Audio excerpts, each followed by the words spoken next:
Hello gamers and geeks, and welcome to another D&D session. I'm Anthony, I'm the DM, and I run games of Dungeons and Dragons on the Games and Geekery Discord server, this one right here. And, hello honey. So we're on episode 9 of The Age of Dragons. I'm calling this one the Spudocalypse, for reasons that will become apparent. Before we get into it, if you like our content and want to see more of it, please like and subscribe and hit the bell. You can join our community by clicking on the link in the description below and help me make this my full-time job by becoming an emotional support goblin. So, on with the show. Would the players like to introduce their characters? Very well. Okay, I am playing Unnamed Turtle. The turtle that is the turtle that loves darkness. The turtle loves darkness. Indeed. And he's the turtle. He's the turtle cleric.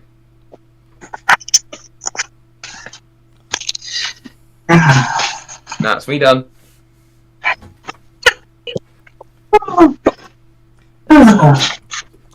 Who next? Yeah, that's about an appropriate amount of information from a Twilight cleric. Mm-hmm. I am playing Christian, the human rogue. Mm-hmm.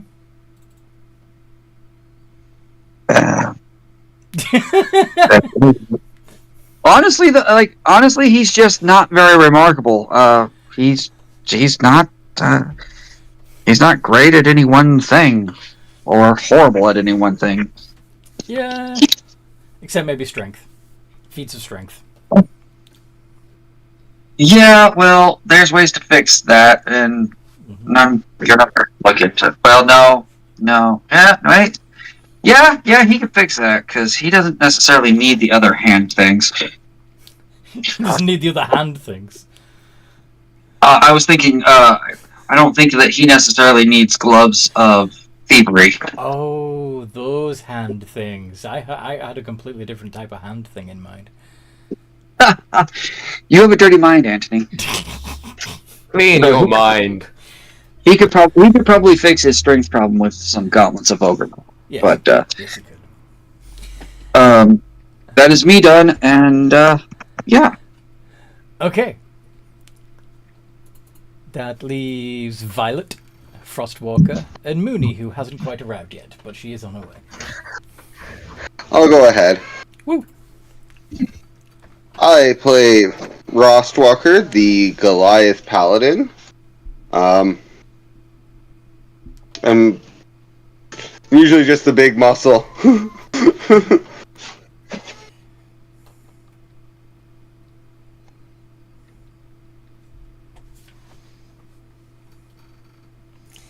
Yep.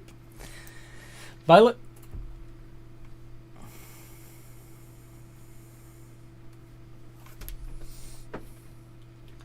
Violet. Amanda?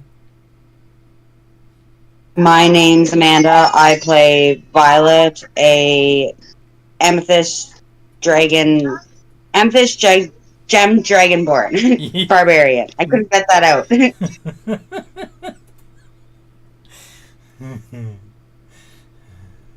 That's okay.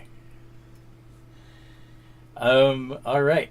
So yeah, the only one who hasn't quite joined us yet is Mooney, the druid bear. She wanted to play an actual bear who was a druid. So yeah, that's fun. But yeah.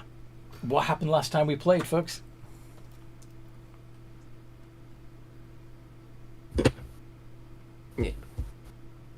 After we had cleared after we had freed the slaves from the from the hobgoblin camp, and we headed back to Brench, where we found the Titan, the automaton that we helped Dimble Gimble, the artificer, make.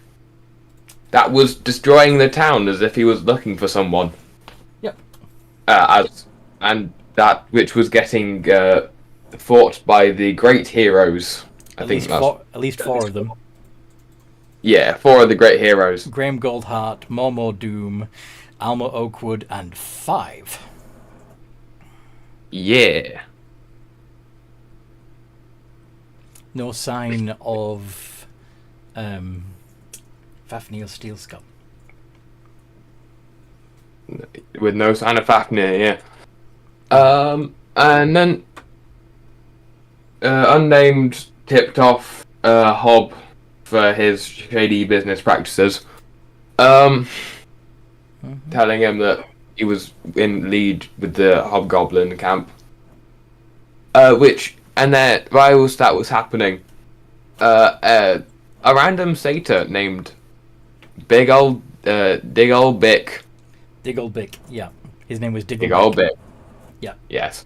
Approached Leon. Approached one of our characters and gave him a rotten potato as a gift. Yes. That rotten potato led to multiple tiny little potato brain puppies. I can't remember what they're called, but the brain Yeah, like intellect devourers, yeah, but potatoes. Yeah, insects, but potatoes sprouting from his body. Yeah.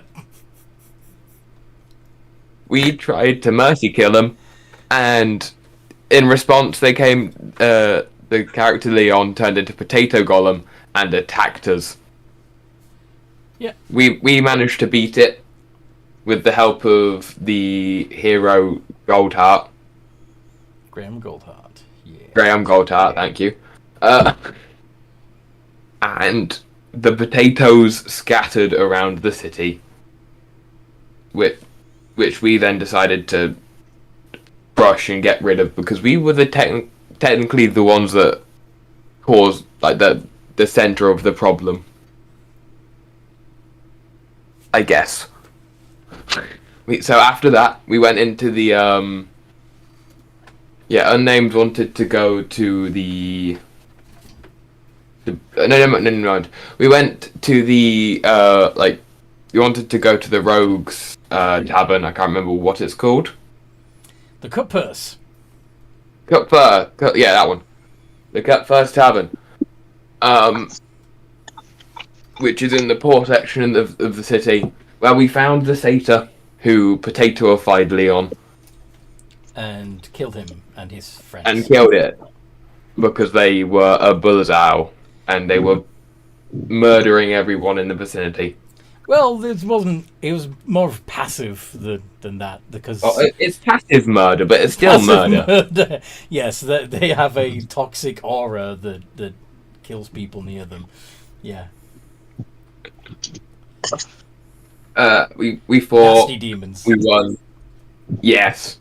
We fought, we managed to win, and that's about where we ended. Yeah. I believe you limped to the Cut Purse to recover, right? I think we would have done that. I think we pinned it after we'd ended, so we didn't travel anywhere further from that. Okay. Where is the shine? Yeah. All right. It'd be nice if Mooney had joined us, but she must still be on her way. It's fine. So yeah, okay. If we're gonna go straight from where we pinned it, you're in the alleyway. I believe there was some discussion. Oh, there was some roleplay stuff. Yeah. Yeah. Age in of the Pro Dragons. District. Okay, so fight and.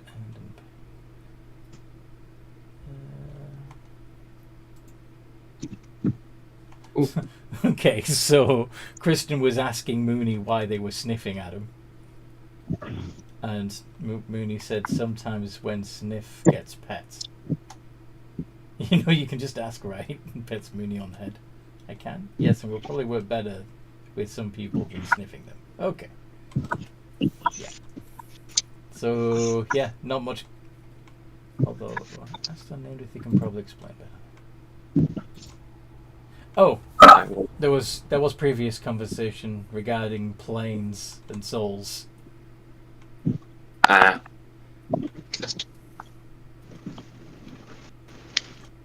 should check the roleplay channel a lot more, damn. Yeah, I'll work on that. Seems to be sure. You don't understand why devils are bad. They are beings from the lower planes that live off mortal souls, or so the priests say. What are planes and souls? Ask unnamed, they're probably better explained than I can. It's kind of like hunters taking animals from the forest. Kind of, but sometimes less obvious. Well, if people have the right to go into the woods. There they are. There's Mooney. We were just catching up. Sorry? Give me Hugs. Alright. So, we're just on the recap. And, so you guys are in the alleyway. There was some conversation about planes and souls that Mooney didn't understand. And then started sniffing the rogue. Right? Yes. What do you want to do from here? You're still in the alleyway. You're still in Beggar's Row. There's the temple. There's lots of homeless people, some of which are recently deceased, thanks to the Boozal. And there's the Cutpurse Tavern. What do you want to do? I don't know about you guys, but I need a drink and a bed. I want to pray. If you guys could go ahead if you want. We should probably go to the temple place you talked about. Isn't that where you people like to do your praying to the odds? To the odds? I'm acting like Mooney doesn't know how to pronounce God. Why would a bear know what a god is?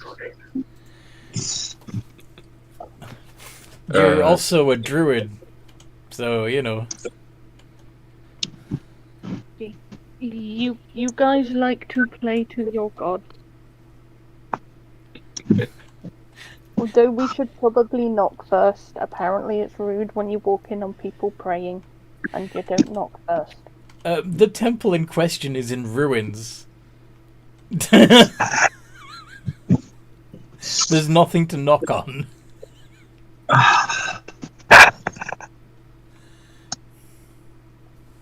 I'm sure I'll be able to find a quiet room.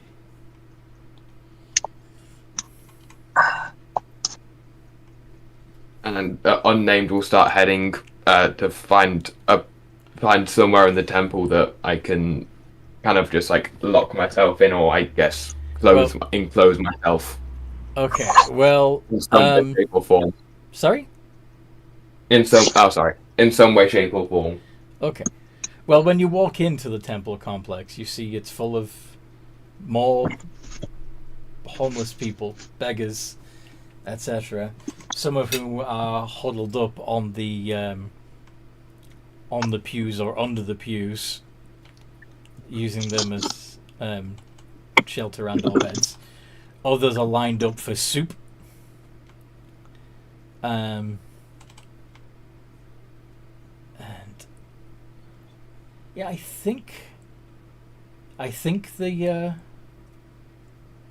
father would be around. So there is a priest there. He's probably the main one handing out the soup.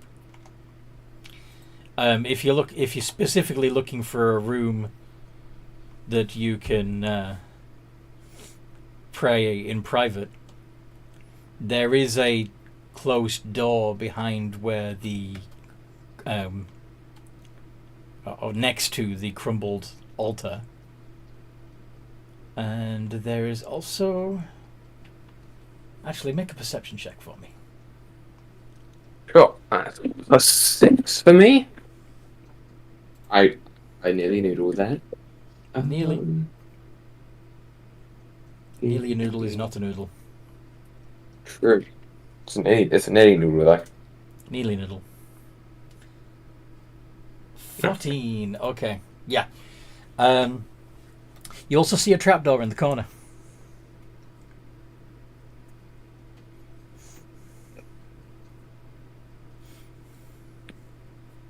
I guess I'd go to. I'd probably ask the. I'd probably just ask Father where I could use. So unnamed would go to the father if he's not busy. Well, he's busy, but... Yeah. Um, Well, you know what I mean. If there's a space where he can interject without like being annoying. okay. So, in between filling bowls of soup, you go up to the priest, to the cleric, and say what exactly? Do you have a room where I could pray? The whole building is somewhere you can pray. Okay. Just, I just wondered if there was any out of bounds places. well, if they're out of bounds, you wouldn't be allowed to go there, would you? That is true. Okay. Wouldn't, Oh, are sorry. you, thinking of, joining us then?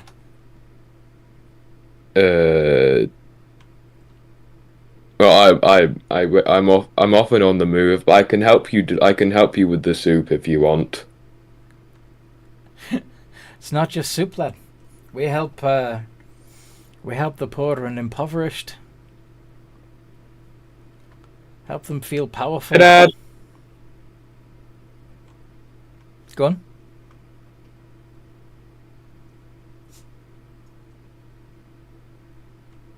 I use bear tries not to act scary. An honourable cause, yes. The wealthy forget about the little folk. We're here to make them feel like they're not so little. That they matter. That's good of you.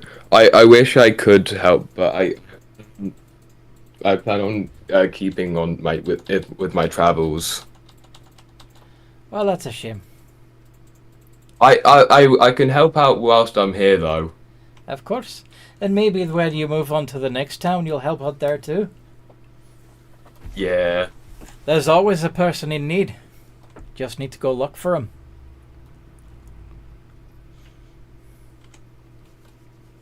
Okay. If you need anything, if you need any help from me, I can just shout me down and I'll be ready. I'll hold you to that. I need to go walking off to find a spot. He'd go to the trapdoor basically. You'd go to the trapdoor. Yeah. Because technically nothing's off bound. If it opens easily, then it's fine. All right. Yep. You open Fair game. You open the trapdoor. And head down the ladder. Does anybody else follow him?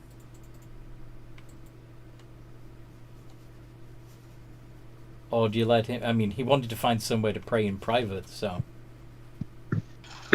I'm not following him. Nope. He wanted privacy, and the soup smells good. And the soup smells good. Get in the line for soup. The bear's gonna join the line for soup. I'm not following along. Let him do his thing. Okay. Unnamed total. You find yourself in an undercroft underneath the temple. there are some broken tombs down there. And you also see a large rat. It runs away when it sees you.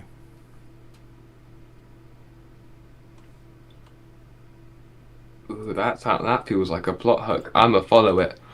Bandit will No, bandit, not bandit. Unnamed will follow. Unnamed will follow. Okay. So the it runs from the it runs to a hole in the wall that's broken through into a much older complex. Looks like it might be, or at least it's now getting used for sewers, but it kind of also looks like a much older, much darker temple.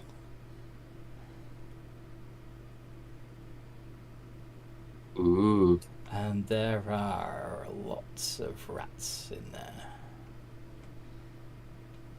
One of them in particular, standing at the center of this horde of... When I say large rats, they're large full rats. They're only about the size of gnomes, really. Oh, ratkins. Like ratkin. Yeah. Except some of them definitely look like hybrids between people and rats. And the one in the middle, who actually looks large, towering over the others, has horns.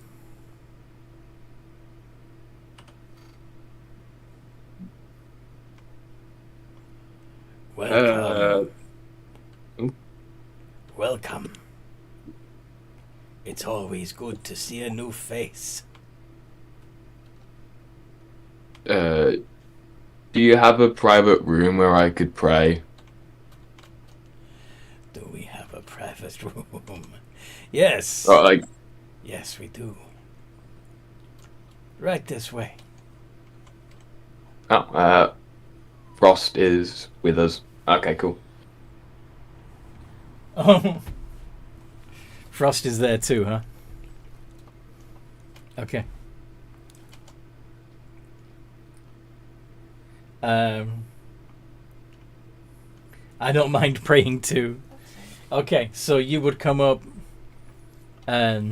behind Unnamed Turtle as he comes to this Temple of Doom.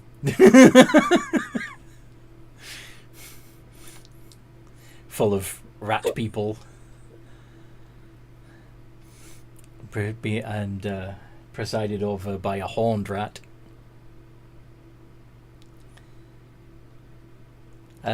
Yeah, you'd also overhear him ask for a private place to pray, and the horned rat suggesting he follow.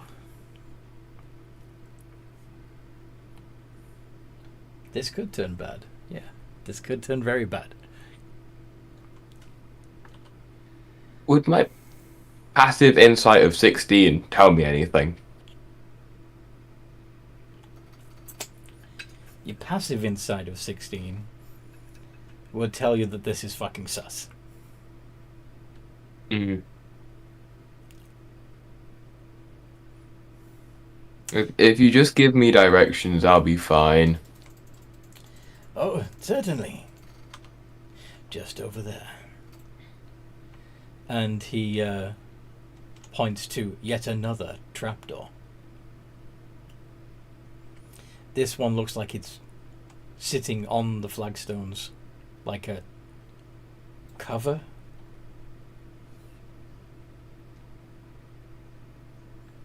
Ooh. What do you think, Frost?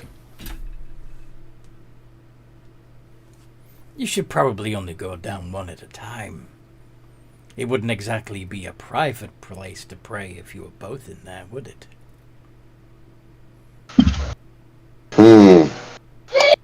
Him saying that, now I feel really suspicious of this.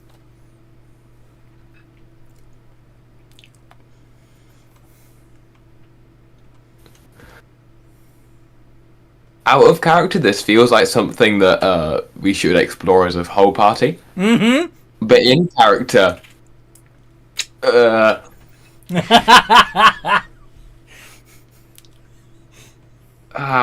listen to metagaming me. What? Heads or tails? One or two? Yeah. Me too. Okay, I listen to metagaming me.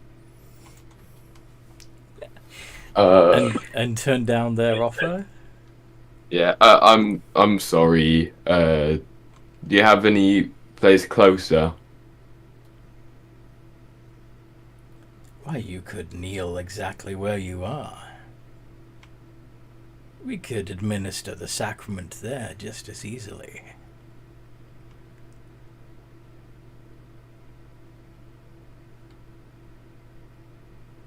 What is the sacrament? Think of it that as At least what religion is this for? Which god? Oh, it doesn't really matter. I mean, I have very specific, like, rare. I don't want to take sacrament from another god. I'm sorry. Then why did you come to this temple? Because I could find a quiet room and just shut myself in darkness. Oh, we have plenty of that. That hole, for example. Absolute darkness. Complete peace. You'll like it.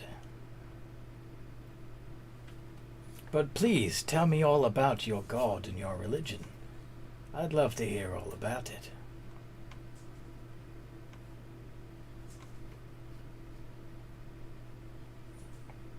Moon, are you scratching at the trapdoor? Can I sleight of hand my divine sense? Yes.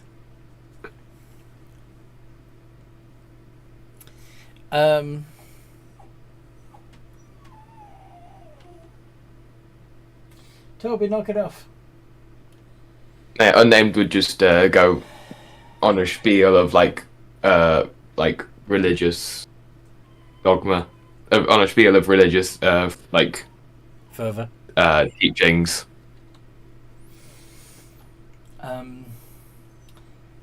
Okay. With your divine sense, you can tell that this horned rat isn't a fiend himself, but there's definitely some fiendish energy about the whole temple.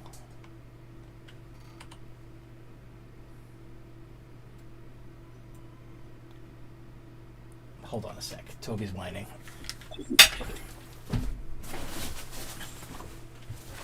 What you doing, silly dog?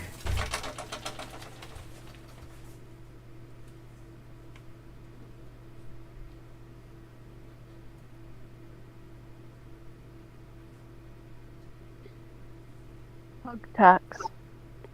Hug. I've stepped it, yeah.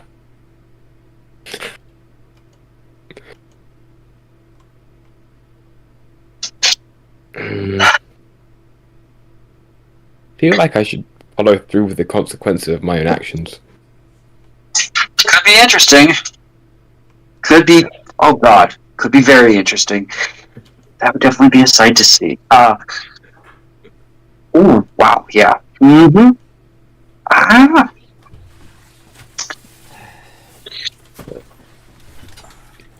Wait, you think? Unnamed response. Now I just can't get a certain image out of my head, but I can't share it because it would be telling.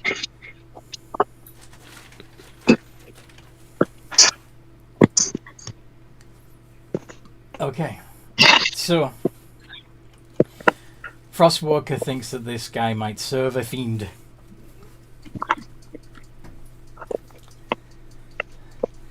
And in the meantime, back in the temple itself, I think Mooney is scratching at the trapdoor, right?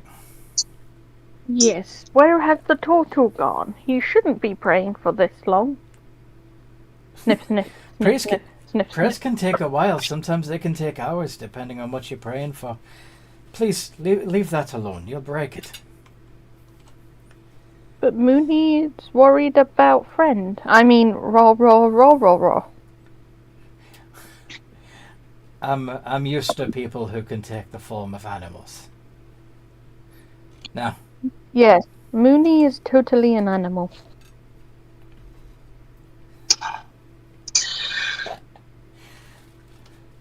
if Nope. Nope. It's definitely drinking time. If anybody needs me, I'll be at the cut purse. Getting absolutely shit-faced drunk. I have another measure of that. No. Now come now. Leave the poor man be. He'll be coming up when he's ready. Raw. How does? Anthony, Yep. is this guy giving off can I insight this guy just for his general, like, Vibe. yeah. Well, he has no chin to speak of. He's got an overbite. He's not the most attractive of people.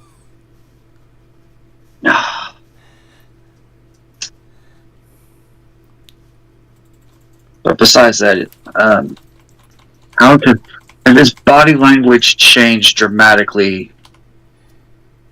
He since?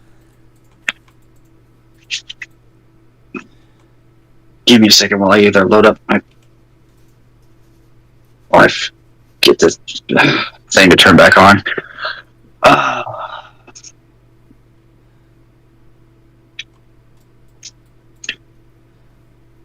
Continues to sniff and paw at the door. would pardon me, young lady. Would you please have your bad friend come away from the door? Violet, that's you.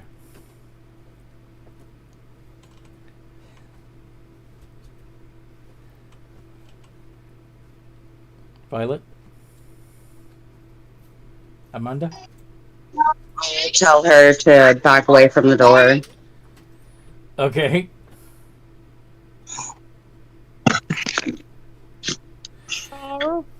Mooney, do you respond to Violet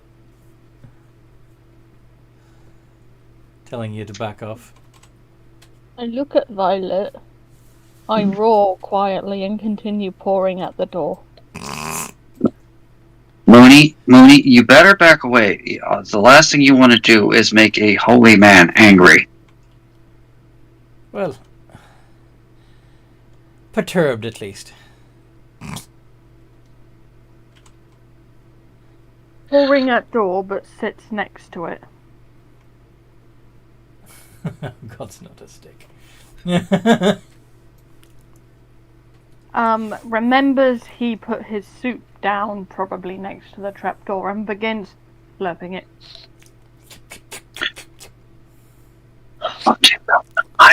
Anyway, Something smells off. I assure you it ain't the soup. It's good soup. He is right. It is good soup. I'm not mean, talking oh. about the. I'm not talking about the soup. Well, if you're wondering about the general smell in here, I'm sorry about that. Many of the people that are taking refuge in here would otherwise be on the streets, and they don't get to bathe very often. I understand all of that. That's not the.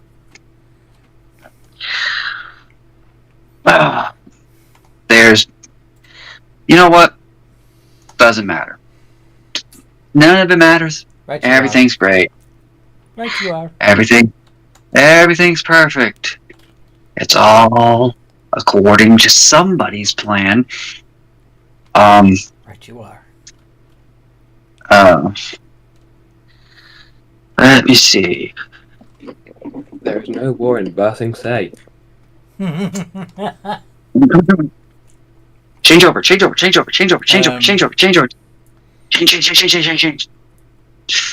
Frostwalker. Sorry. Frostwalker and Unnamed, in the meantime, are finding that the hordes of rat things are circling around,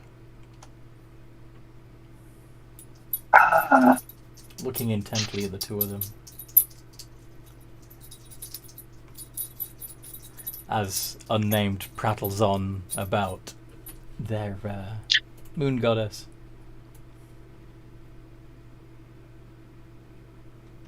Well, Queen of Darkness, rather. We're a big fan of shadows ourselves. We find that quite useful. Oh, wrong accent. It's not the father, it's the horned rat. We find the shadows quite useful ourselves. We can hide in them and take what we need without being noticed.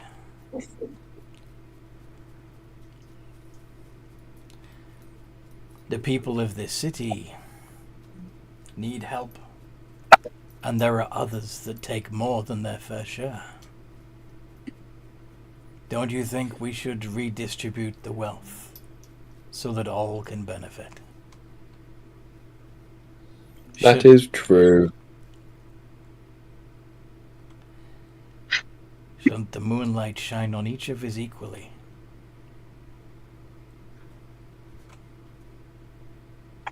You're not wrong, but at the same time, we should still respect other people's rights.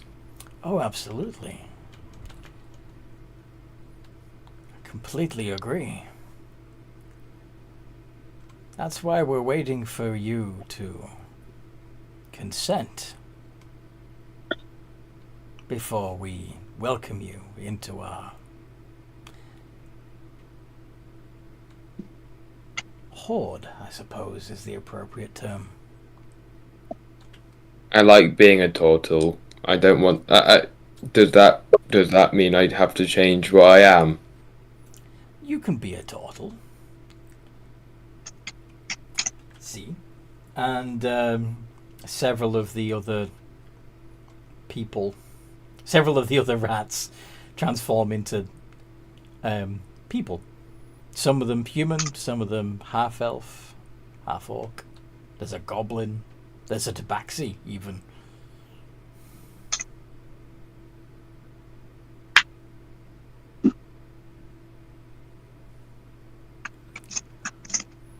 But... Ooh, that pretty... Sorry. Carry on. And the horned rat himself transforms into a tiefling. A rather tall tiefling, but a tiefling nonetheless. You see? We can recognize each other as brothers,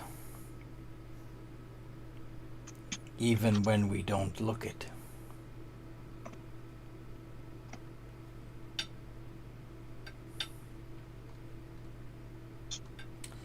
Now,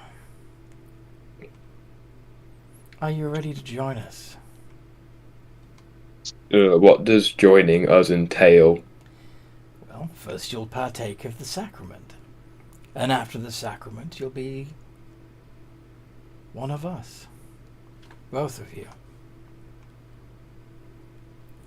You can, of course, turn it down. But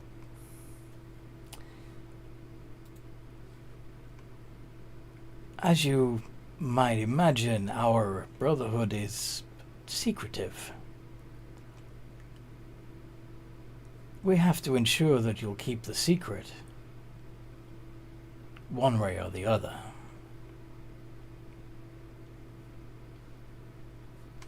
Can I religion check this? Certainly.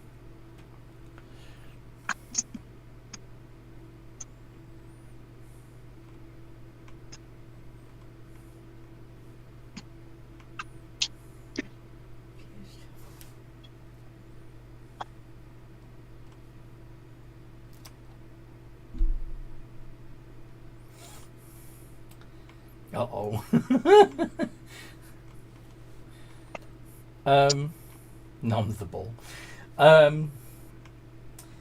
Okay, so this does seem to be some sort of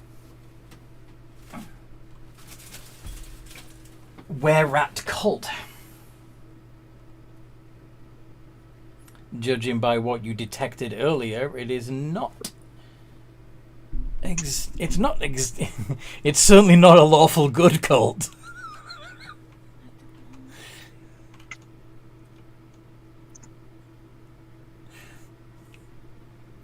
What does Frostwalker want to do? So basically, my understanding is if we accept, we'll become were-rats and part of their coven type thing. Yeah. Yep. But it seems that their tenets are help out the little guy. Well, I can't help. And bring down the powerful. Sorry? I can't help but approve of that. Help out the little guy.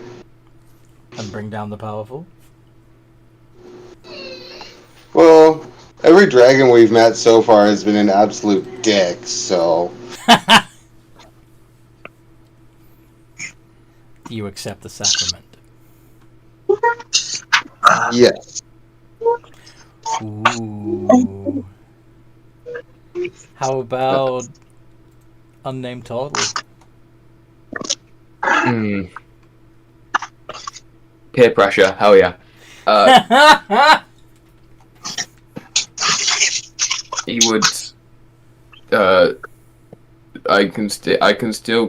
I'm proud of what I am. I won't have to change much, would I? No.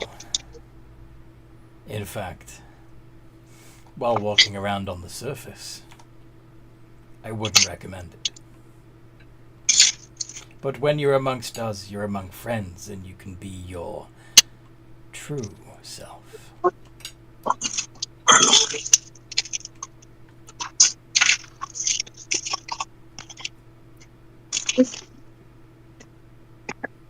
Are you willing to accept the sacrament?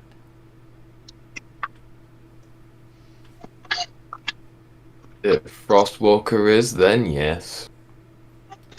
Excellent. And the entire room full of were-rats transform into their rat forms and leap on you, biting you as many times as is necessary for you to be infected.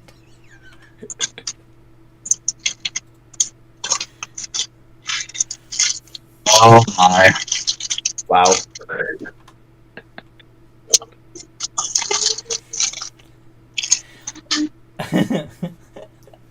Do you hear? Ow, ow, ow, ow. Squeak, squeak, squeak, squeak, squeak. I imagine it would take at least a couple more bites for me. Do you want to make some con saves and see how many times it would take for you to fail?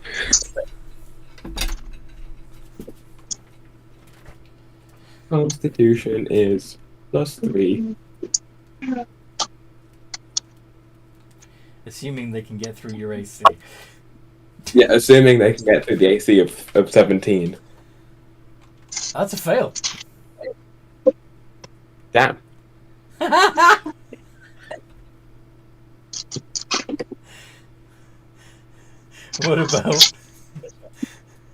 What about Frostwalker? Oh, also a fail. First bite. Okay. Nice. So you'd only take about 4 points of damage, and then you then you become were-rats.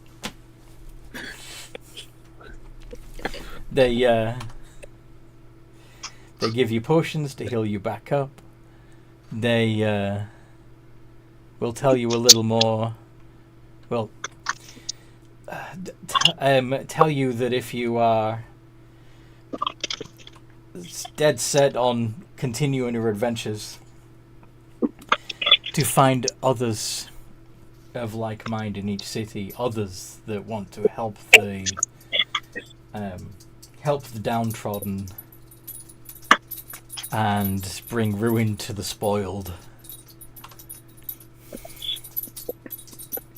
Add to their number. Spread the cult. And then you'll be I'm going to ask in a whisper. Sorry? I'm going to ask in a whisper, does this mean we're going to fight the dragons?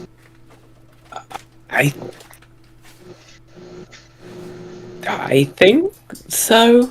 There would need to be quite a lot more of us for us to be able to take on dragons. But there are others, such as the wealthy members of the Risen Sun Club here in Brench, that more than deserve to be taken down. All right then.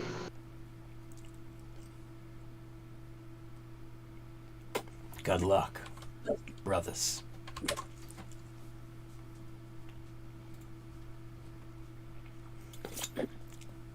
Oh yeah, where would be a quiet place to pray again? No need. Your prayers have been answered. I didn't pray though. Didn't you? Surely your god knew what you wanted. I just wandered down here. This was of my own volition. Are you sure? Perhaps your god Probably. led you here. I can't argue with that.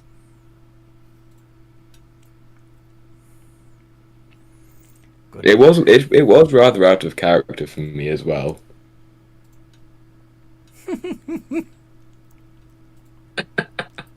If the transmission isn't painful, I'll just switch between the three forms.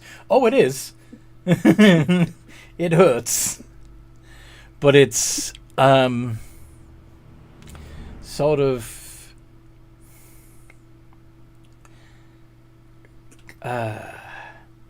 sort of good pain. Like, it hurts, but it gets your endorphins going. It gets you excited. It gets you wanting to run and bite. I was going to say it's like popping a knuckle that it kind of hurts, but it still feels good. Yeah. Yeah. It's like stretching your back pain.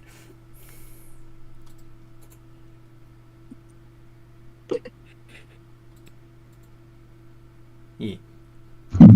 Then yeah, I'll be switching between, I guess, my hybrid form and regular form.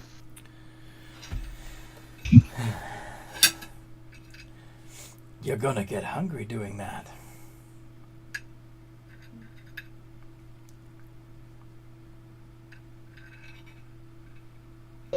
Just testing it out to see what kind of combat capabilities there are. Fair enough.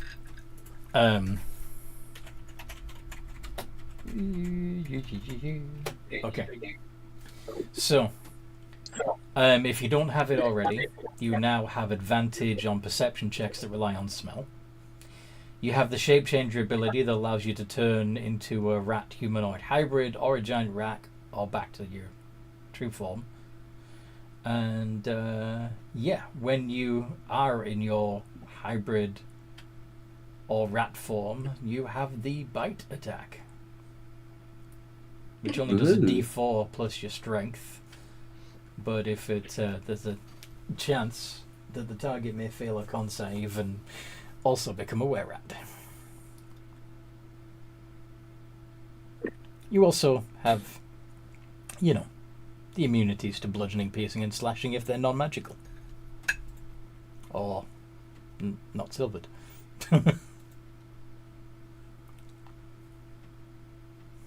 So that's fun. This is very fun.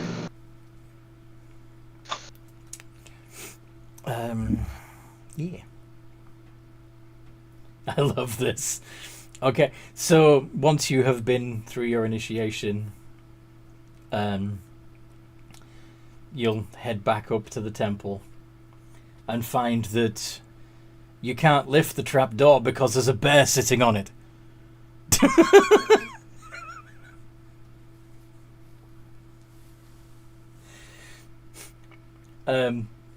Mooney, you'll feel some... Next to the trapdoor, not on top of the trapdoor. Okay. You wouldn't have at least, like, one of your legs on He it? would probably. I was going to do an athletics check to see if I could move it. Alright, he's half on the door because it'll be funny to watch Mooney get toppled over. Do it, Frostwalker.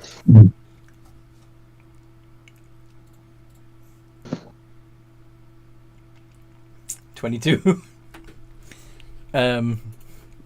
Mooney, do you want to resist it? I imagine he's surprised, so instinctively he might. Alright, D20 plus 6. Okay.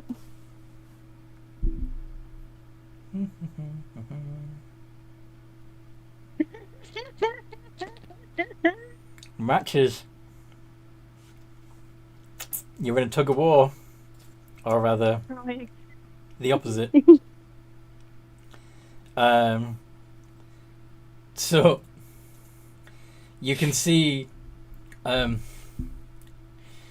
Violet and possibly Kristen too, if he's back, would see Frostwalker pushing up and Mooney pushing down on the door.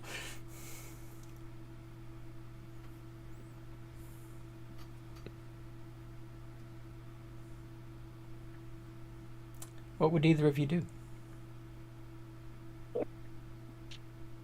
Violet, Kristen. Probably yell at them to pick a direction to go in.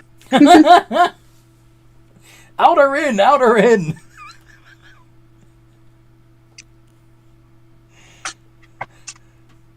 Frostwalker yells, "Let me in!" Mooney lets go as he's pushing up. Okay, so suddenly the weight is lifted off the trapdoor and it springs open like a jack-in-the-box. Licks. Immediately licks. Oh look, it's a Frostwalker in a box.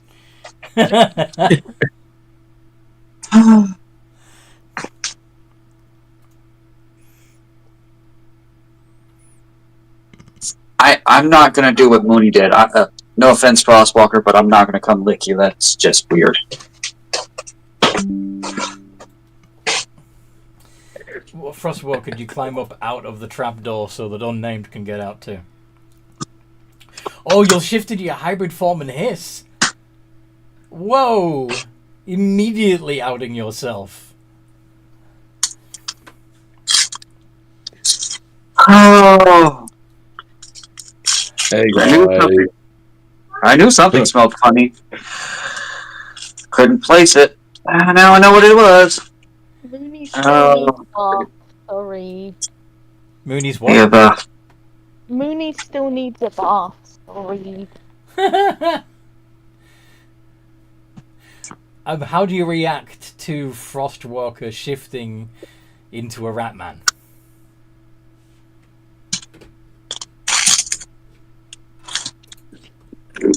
Mooney. Last time I saw a rat, it was trying to attack us, so I whack it with my claw. Alright, roll to hit. D20 plus 6. Alright.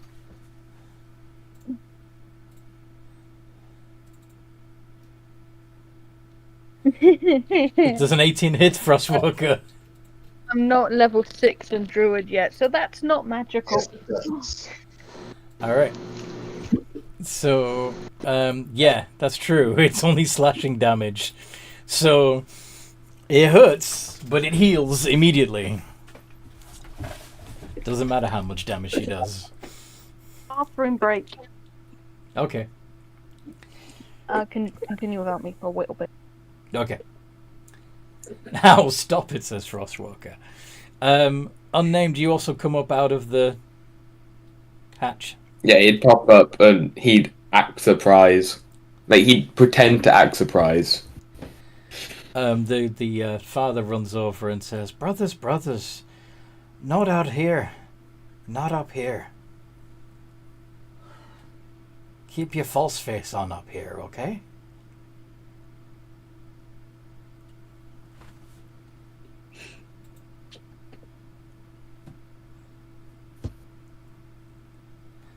Okay.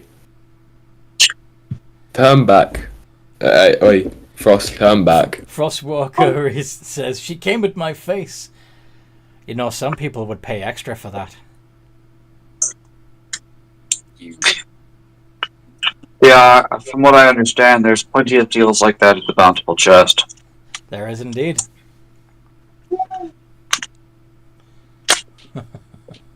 Bunch of freaks there. Oh, come now. Each to their own. I didn't say it was a bad thing. I just said a bunch of freaks there. People can go get the freak on all they want. Now I definitely need to go get a drink, though. Hi. Sounds like you'll need it. Make sure these people keep their faces on, huh? I'll do my best, but I'm not their master or their keeper. You could be their brother, you know. The invitation's open to all of you. I've got enough things that I'm trying to manage. No offense, Father. None taken. But I trust you'll keep the secret. What secret would that be, Father? I have no idea what you're talking about. Good man.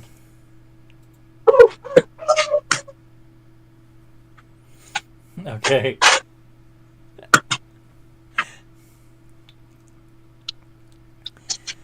So, yeah. Do you guys all head over to the cuppas? If you don't drink that, I'm gonna be right now. I'm sorry? Sorry, that was me talking to a kid. Ah. I didn't realize I was actually speaking loud enough to be picked up by the mic. Yes. So, are you all going to the cut purse? I definitely am. It's time to get a drink and arrange for a room.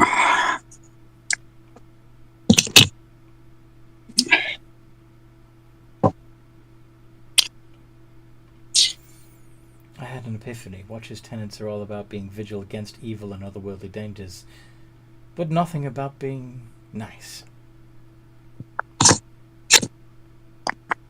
I'll go to the tavern. Yes. Yeah, you don't have to be a good watcher. You can be an evil watcher if you wanted to. Yeah, so if you really wanted to, you could totally just be the... No one is allowed to conquer this world but me. This is under my protection. Get your own world. But yeah, okay. You head over to the cut purse.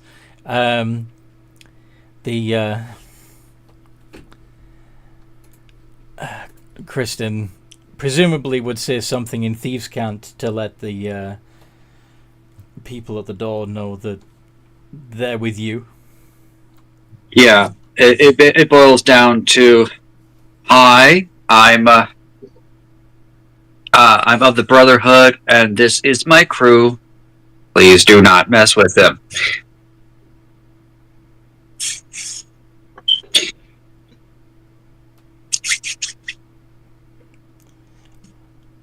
Alright. It's on you if they fuck up, though.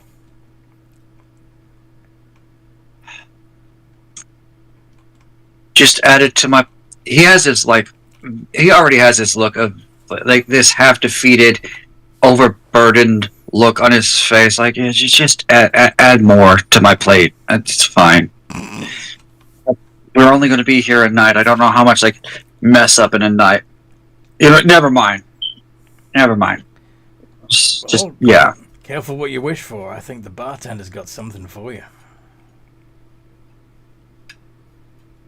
How could the bartender? I'm not even going to ask anymore. This town is so freaking weird. You go over to the bar. Yeah, I'll go over to the bar. Rest of the party in tow. Unnamed. Yeah, You've got an echo. Yeah, I can hear myself echoing through your mic there. All right. Should fix it. Woot. Okay. Yay! So yeah, I head over to the bar.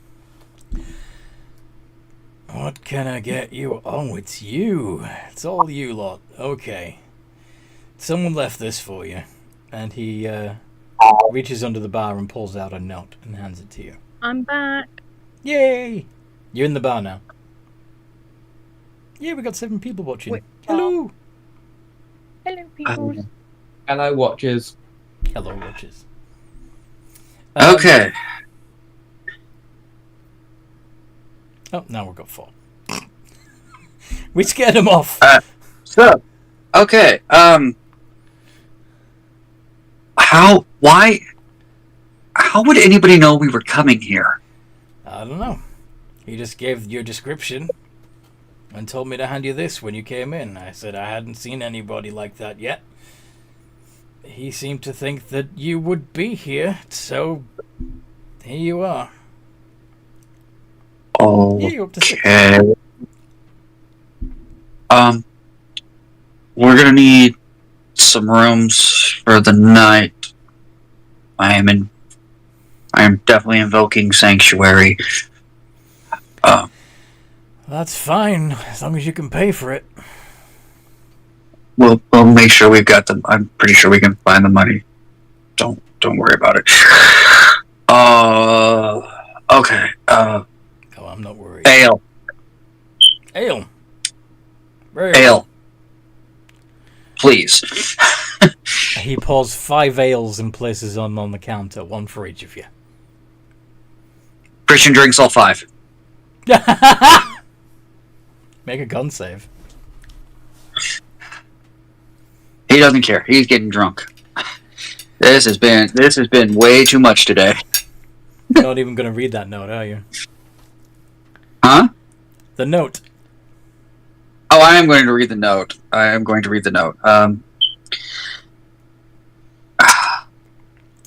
You'll be But doing. it's going to be very slurred. It's going to be very slurred. Yes. I'm not going to try to do it slurred. The note is Aw. basically Aww. mostly because I can't. I can't. You can't fake. I can't sound drunk. fake. Yeah, I can't fake it very well at all. It doesn't have to And be I'm very not well. tired- It just has to be funny. Come on. And I'm not tired enough to do it naturally.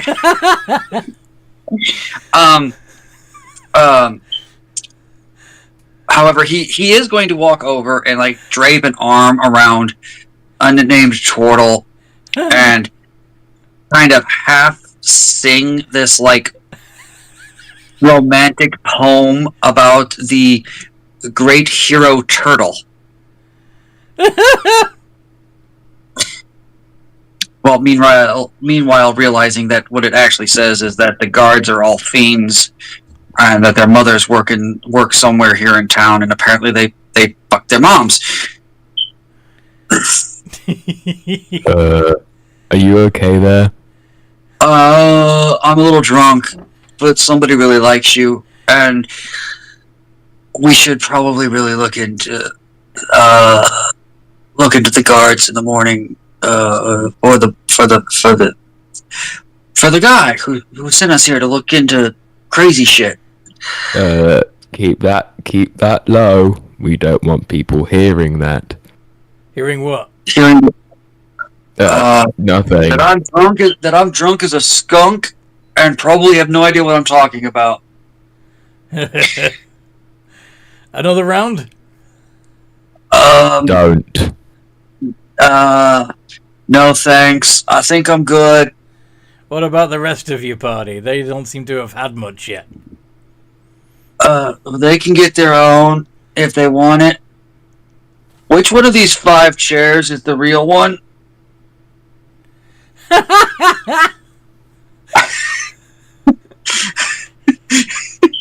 Someone guide his ass into a chair. Yes, given that his arm is already round unnamed, he would help him. The tiny little tortoise will help him up onto the chair.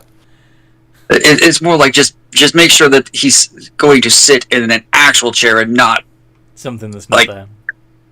a double of a chair or whatever. Thank you, unnamed. Da, da, da, da. He starts singing. He starts badly singing bar songs. Nice. Who lives in a pineapple under the sea? Anyway.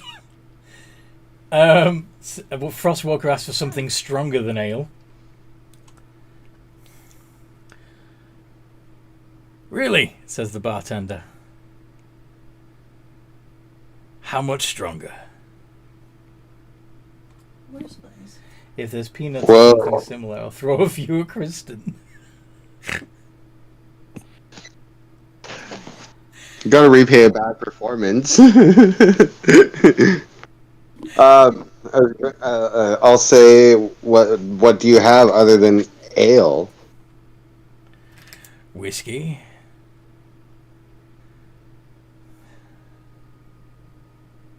That works. Alright then. He pours a golden liquid into a short glass for you. Get that down you. Have you seen the size of me? Just give me a full glass. That is a full glass for this stuff, trust me. Okay. Okay, because I woke up and there was blood outside the house. And down the hatch. Yeah. It burns pleasantly as it goes down your throat. Yeah, no, there's just blood outside the house.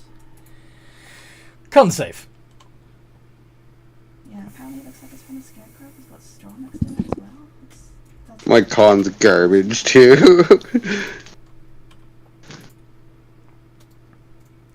Oh, you're fine. Oh, wow, you weren't kidding. Maybe you do need a bigger one. Hmm. He brings out a larger glass and fills that instead.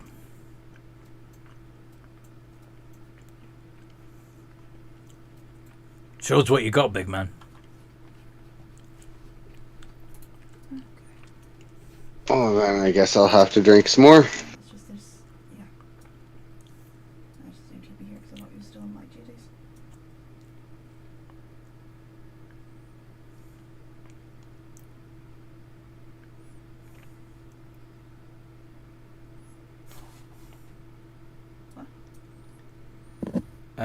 Make another con save with disadvantage after you down that one.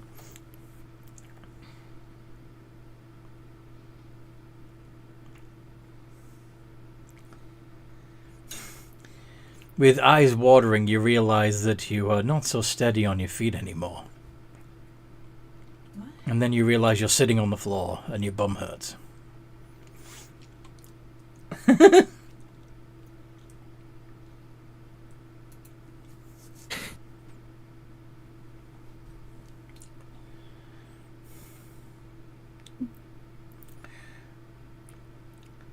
Another one of the rogues comes over to the bar and says, "Hey, barkeep, rum.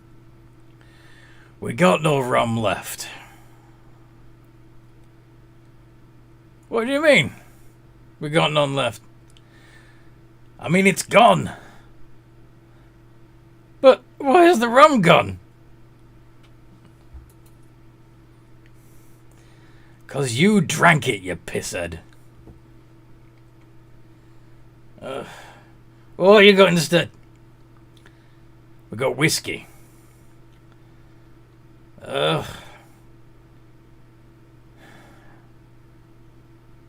I'll have a rum. Fucking pisshead. I said the rum's gone.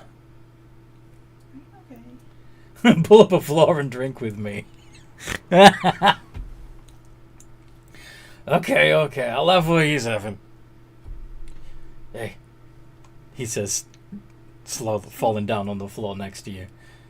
Do you know why the rum's gone? Why is the rum gone?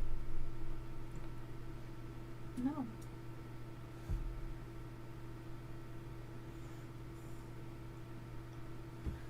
Gives the barman a sympathetic look. Alright, can anybody talk bear? This bear's looking at me and I'm hoping he doesn't want to eat me. The bear's fine. But... And then... Unnamed would loudly pronounce... if anyone does anything to us, I will. If anyone tries to steal anything, I will not hesitate to cast Spiritual Guardian. Alright, but what does the bear want? I don't know. I can't understand a bear. They're not gonna eat you. Any druids in the house? Anyone? No? Mooney's friend Willow would probably be there as well. The bear. The bear's a druid. Is Willow a rogue? Where is it? Willow? Is Willow? No, Willow's a druid. Then she wouldn't be allowed in here. The part of house. But Oh, okay.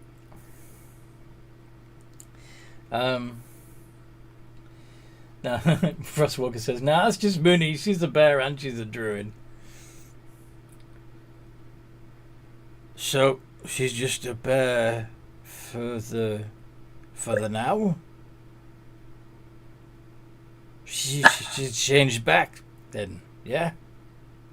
Mooney, just talk. It's gonna make life so much easier if you just talk when you want something to eat or drink in a bar. I doubt when a bear talks in a tavern.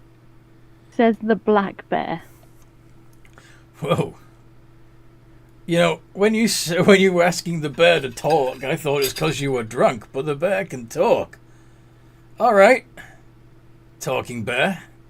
What do you want to drink? Mm-hmm. Just bean brew. Bean brew. All right. Mooney no drink the funny fermented fruits. Why not? Real bears do. Because someone has to make sure these Muppets get into bed safely. Oh, we'll do that. No worries. You can let your fur down. We've got this. We'll look after you, all of you. I don't trust that for even a second. And Mooney just gives them a look. Have you ever tried to get a drunk dragonborn into bed? I can't say I have. But It's not fun. They will use them. Have you eaten anything today? Okay. So Yeah. you're not issuing me a challenge. No. Mooney just wants bean brew. Okay. I'll get you a bean brew. Have you had water or anything today? And how about a glass of water to go with it? Right. No, Mooney just wants bean brew. Okay. Okay. In bowl, please. Cups can't maneuver well with paws. I see a dog. Do you want me to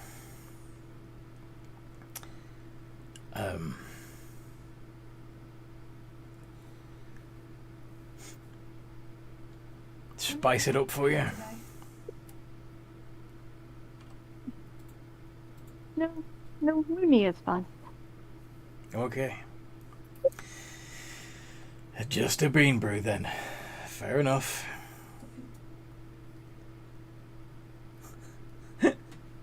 And he brews you basically a coffee. And then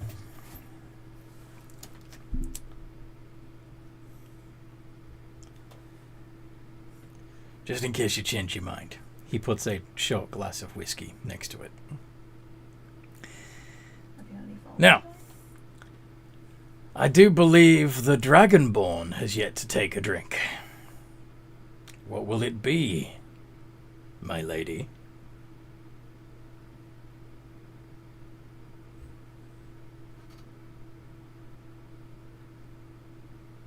Amanda?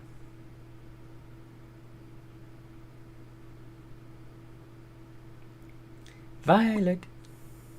I'll have the same thing that Frostwalker had. Well, you know. Okay, one tankard of whiskey coming up. You know, if you struggle to get up the stairs later, my room's just out the back, he says, handing the tankard over. I guess I'd get in trouble if I punched him.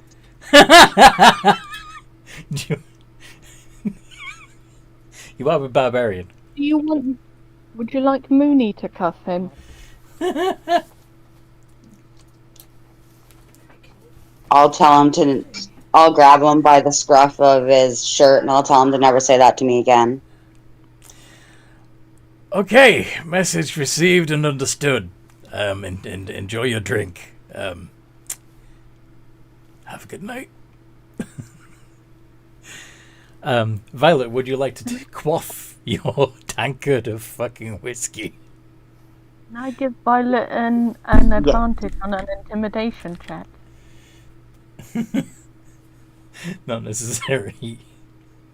It worked. But yeah, go ahead and do a con save with disadvantage, please, Violet.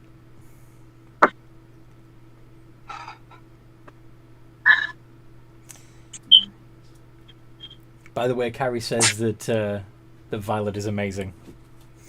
Have you been on your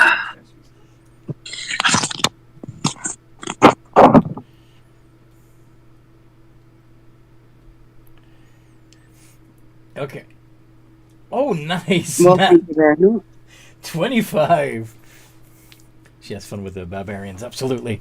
Yeah, you can't hold your liquor. You are look completely unfazed.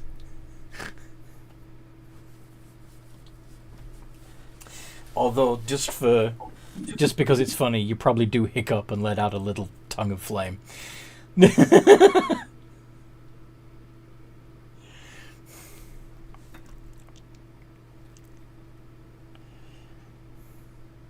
All right. That's not fair. Just because someone can hold their liquor better than you doesn't mean it's not fair. Unnamed Turtle, have you had a drink yet? He has not, and he will not. And he will not. No, he will not. What's the total drinking? I guess I'll just have some water. Oh, you don't want that. Uh, Have you seen the water in this city? Trust Fine, me. just get me an empty cup. The bean brew is good. Try the bean brew. Sure, I'll have the bean brew. All right, another bean brew coming up. Want it spicy or straight? Straight, please. All right then.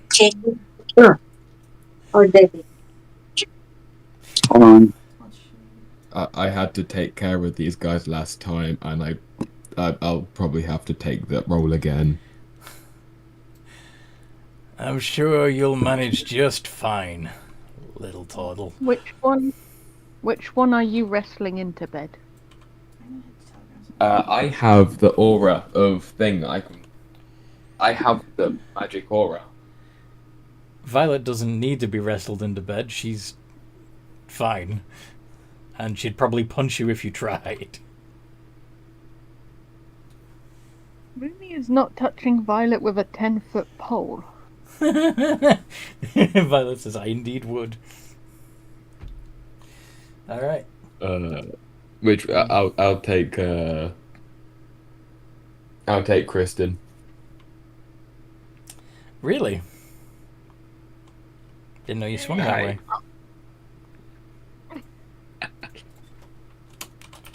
Time for bed for this sleepyhead. Okay. Well, Hey, the unnamed drunk guy. Frostwalker?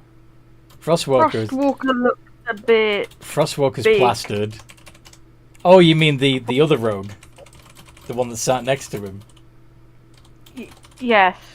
Out of character, I just don't feel right hauling someone else's boyfriend into bed. Ah, so you're gonna leave Violet to take Frostwalker.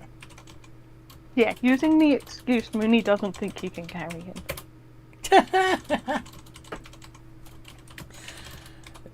As you pick up the random drunk dude. Oh, you're fuzzy. I used to have a girlfriend like you. Was she Bugbear? She would indeed bug me until I couldn't bear it.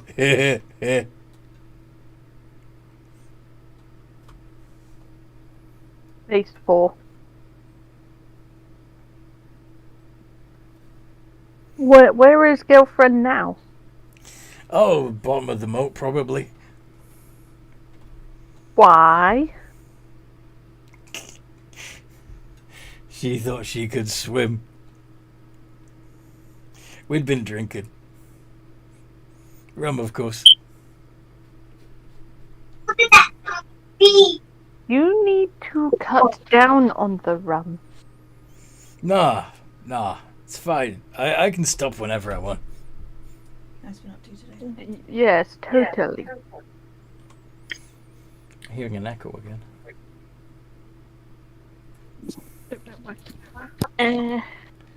Which room is yours? I'll just stay in your room. Fuzzy wuzzy bear. Like, Mooney is boy. Doesn't matter. You're still fuzzy. Mooney is a bear. When you sober up, you will be scared of the Mooney.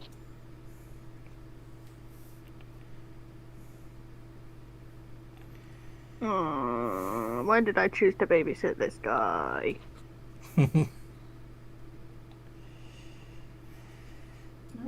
Mooney will enter assigned room.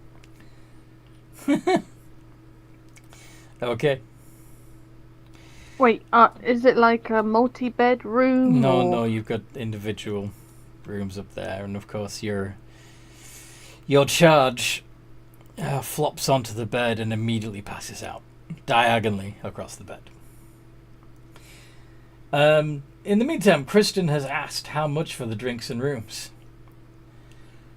Oh, you just, you pay your usual dues, it's included. That's cool. But how much is the usual dues? How do you learn to do that? Are you thinking of joining? How do you learn to do that? Well, I want a room. You're getting a room. It's on this one's tab. He's a member of the guild. You're sorry. not. He's the one who has to pay his dues. Okay, sorry. I'll let him sort it out then. Is he? He doesn't look. I don't think he's cut out to be a rogue. He looks too clumsy. Oh, he's good at it. He's good at it. No, I mean He you. just gets I'm talking to him about you. Oh. Well, that's a good thing. I don't want to be a rogue. Why not?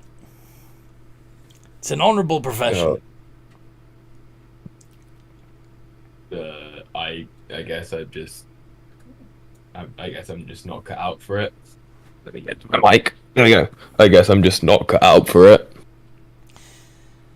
I bet you could be sneaky if you wanted to be. Just to I don't think I could. Actually, something I forgot to mention with the whole were-rat lycanthropy thing. Your dexterity becomes 15. Oh, that's so good. Oh, that's so neat. So what's that? +2? I believe so. Yeah, it's +2 Yeah. because 16, 17 is +3. So that's going to give you a 3-point swing with all your dex checks.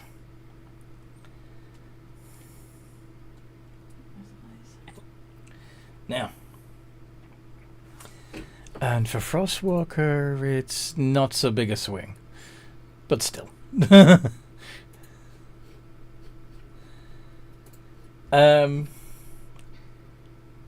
But anyway, Kristen. yes. Guild dues are 5 gold. Anybody got a gold I can borrow? What, you don't have any? I'm short 1. Sure.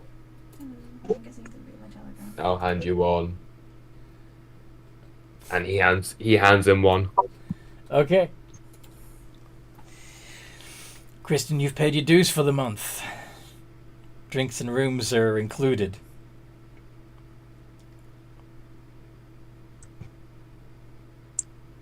Sweet.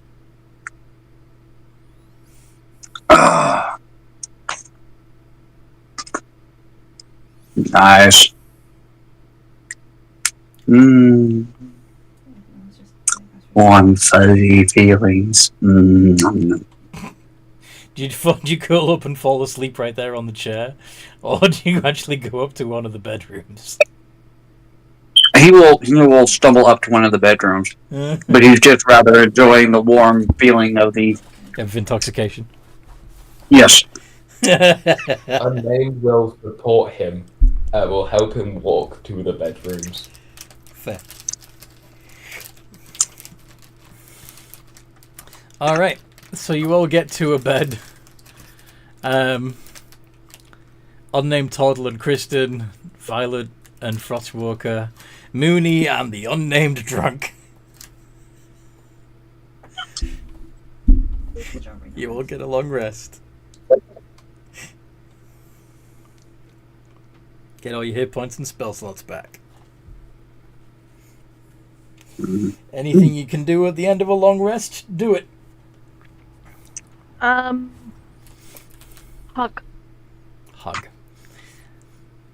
Are you happy with your spells as they are, Mooney, or do you want to switch some of them around? Because you can change them up. Let's see. What spells do I have? Cure wounds, healing word, create and destroy water, fairy fire, moonbeam, spike growth, and conjure animals.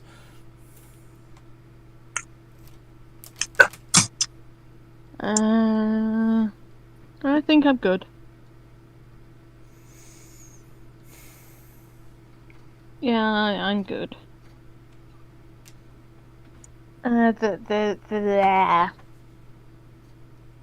am good. Okay. Wonder if I will be surprised when there's a literal bear in the room with him sleeping in front of the door. Yeah, when he wakes up, he is going to rub his eyes, rub his head, look up, scream and shit himself.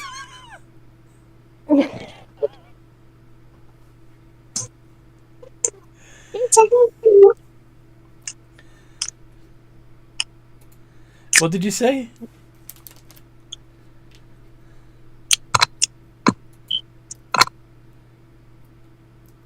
Are we having technical difficulties? What did you say, Mooney?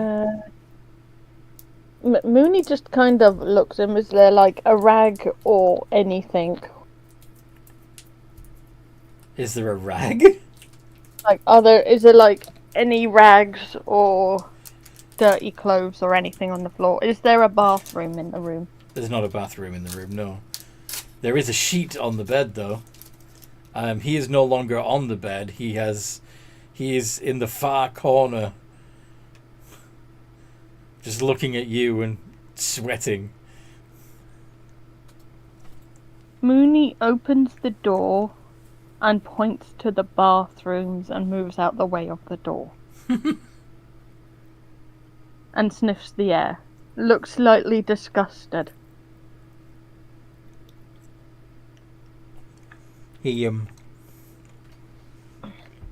watches you fearfully and then says, as he's running out the door, I am never fucking drinking again. The bear smiles. You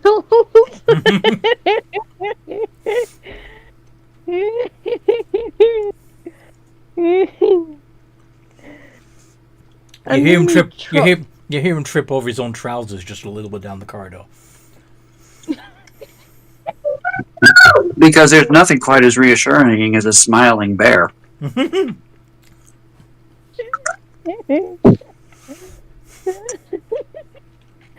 He got downstairs to the bar. The rest of you would hear somebody scrambling back to their feet, screaming, "There's a bear in the tavern! There's a bear in the tavern!" as he runs downstairs.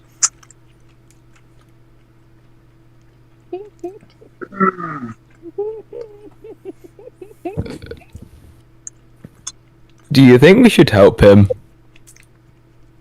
He slips No. and tumbles down the steps, and you don't hear him shouting anymore. I'll be fine. Down. Cure wounds.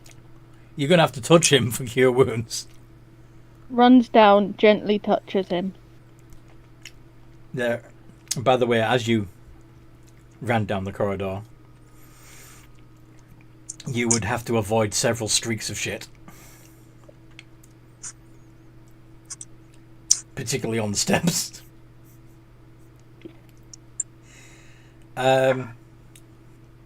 When you touch him and heal his wounds, he opens his eyes, screams, and passes out again. Making sure he's not dead. Medicine check. Okay. Mooney's medicine is +5. Mm-hmm. I'm just imagining a fucking brown bear holding a claw to the side of this dude's throat to see if he can feel a pulse. 23. He's alive. Frostwalker says, What the hell did you do now, Mooney? He woke up, got scared. I think I scared the shit out of him, literally. I opened the door so he could go to the bathroom. Next thing I know, he's running down the stairs and there's shit everywhere. He's alive. He is living. Mooney just gives the barkeep another apologetic look. I hope you're gonna clean that up. Mooney was about to ask if you have a mop and a bucket and a clean pair of underpants. Are you suggesting that we give him some... Ugh.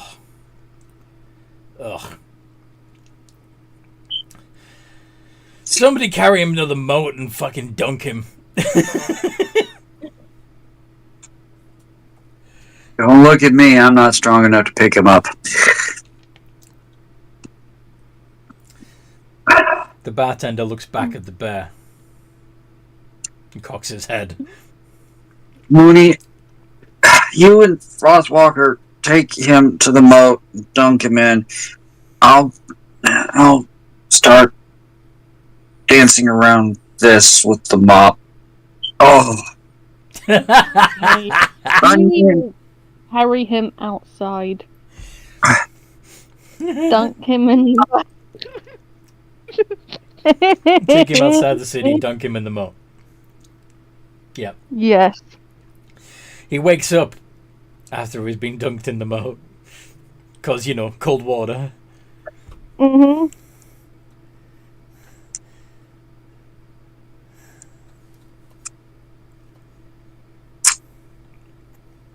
I hope Frostwalker came with, because I'm afraid if I talk, this guy's gonna faint again. Well, when he realizes that he's being dunked in and out of the river by a bear, he's gonna start screaming and scrambling. Ah, bear's got me!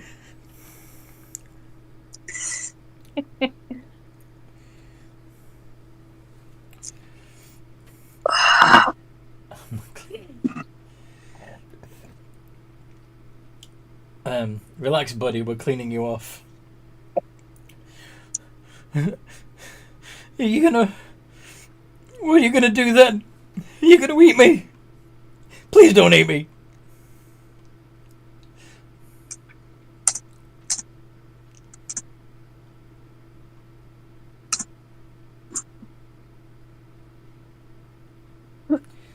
Let you go. You're the one who shit all over the place.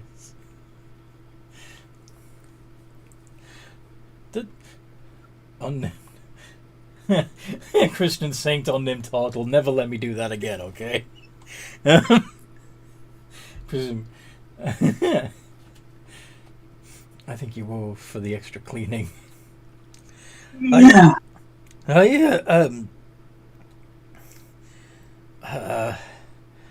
Okay. Tell you what.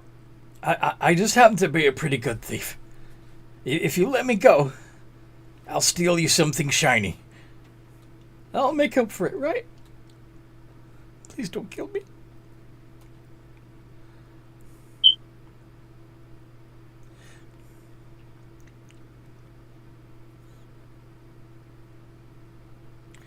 You'll have to ask who cleaned up your mess.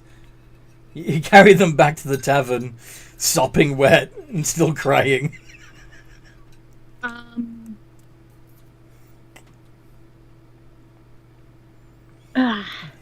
Mooney reluctantly takes off the trousers he wore around him, like a belt, and just kind of like hands it to him. He looks at the trousers that used to be your belt. He goes, are you sure? Rawr. Well, okay then. And he takes off his own wet trousers, revealing he's got nothing on underneath. Rawr. And then puts your pants on, which are a little bit baggy on him, but he ties a knot in one side so they stay up. Well, Mooney used it as basically a belt, and he's fed up of seeing the guy sopping wet. Thanks. Don't suppose I can trouble you for the shirt as well? Rawr, rawr. He hands you the wet shirt.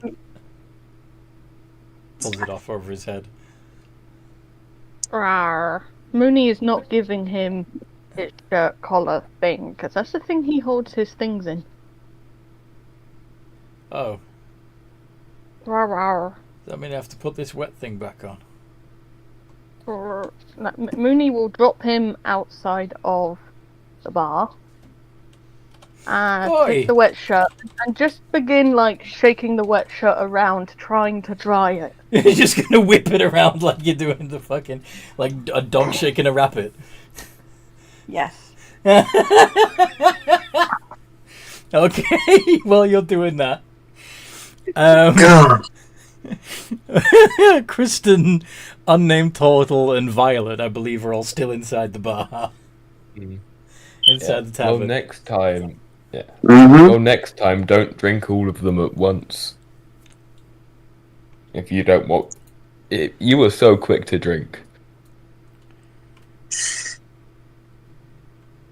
Well, she was here, but she is not here. Didn't have the time to stop you. Maybe you could, maybe as we get more worldly, you could have the magic to make my head not hurt the next morning. Then I could try. I'd appreciate it. I'll work on not being an alcoholic. And just yesterday was trash, and I lost one of my best friends that I've been traveling with for quite a while when they turned into a potato monster. So I think I had the right to be a little bit stupid. Yeah. That is fair. Yeah, grief makes you do stupid things.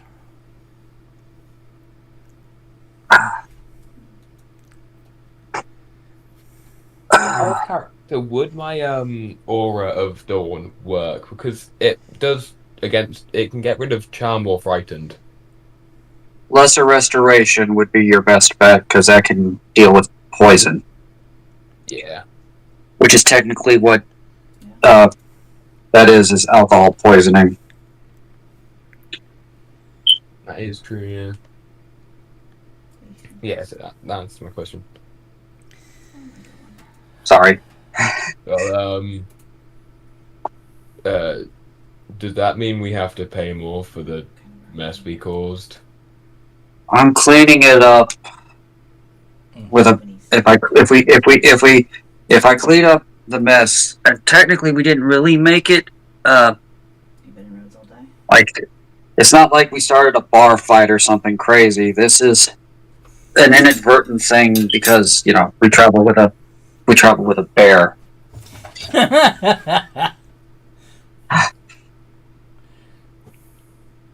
Honestly surprised it doesn't happen more often.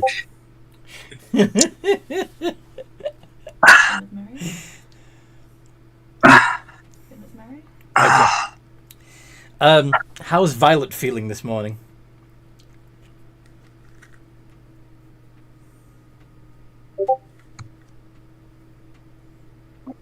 Probably fine. It didn't really affect her any. Mm-hmm. Ready for a fight, that's for sure. Give me something to fight. I can do that. Ryan's in the ship at the moment. See you guys. Boop, boop, boop, boop. Level 5.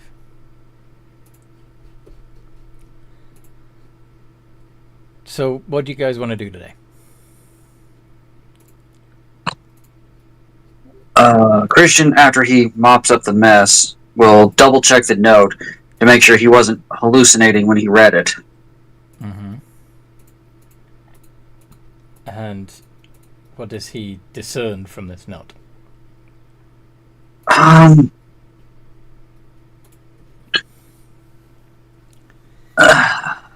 They probably need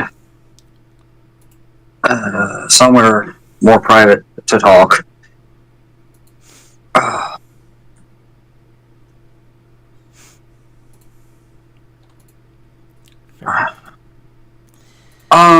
Would his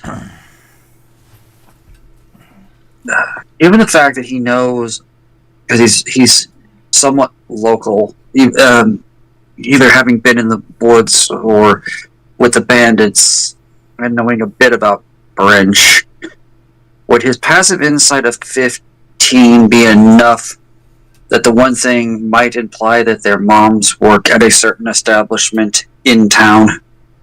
You know that they work in town. Make an Arcana check. Oh, well, that's not going to be great. Frostwalk was suggesting that you head back to Travel's Rest. Or is there something else we need to do first? We need to deliver the knowledge of devils to the dragon. You were supposed to find proof that there was demon worship going on, right?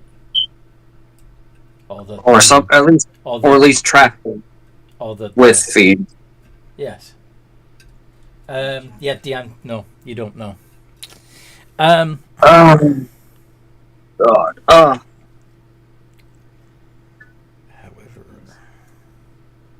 Okay. I don't know why this note had such a why this note had such a crude anecdote at the end, but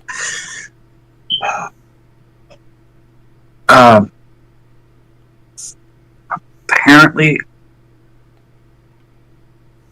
somebody has gifted us with knowledge of the town guard. Mm-hmm. Waiting for anybody to. I'm still outside shaking a t-shirt, or I would weigh in. I would assume at this point, like after everybody's cleaned up or whatever, we meet up somewhere so that we can discuss what the plan for the day is. Yeah. Go out onto the veranda. Yeah, something like that. Yeah. What did it say? I was zoned out whilst you were reading it. What did it say, or what did it really say? Either works. What did it mean?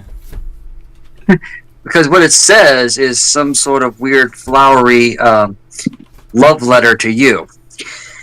But it's thieves' cant. Oh.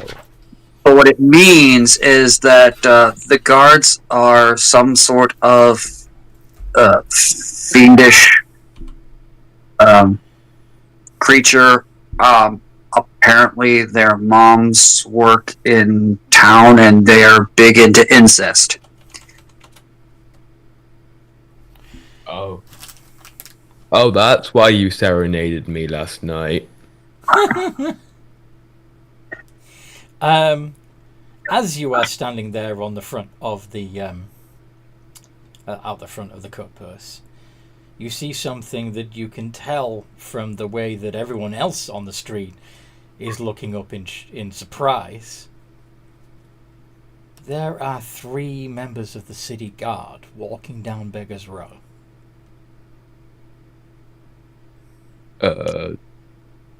That's not normal, I don't think. We should probably hide. Right. Hey! You Yeah. lot. We've had reports that you are harboring intentions of disturbing the peace. I don't think so. We're under orders to bring you in.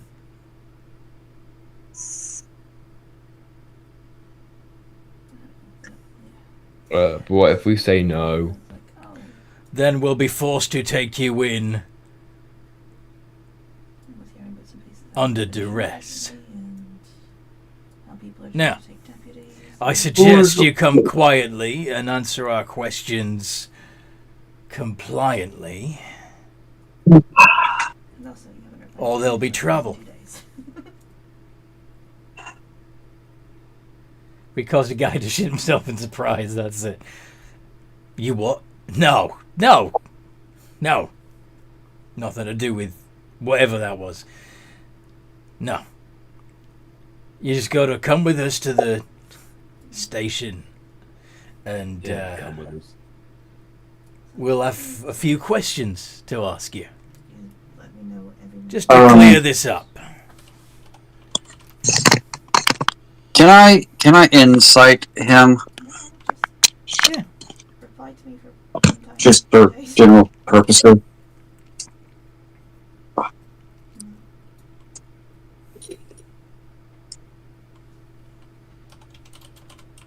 Yep, that's what it is. Okay.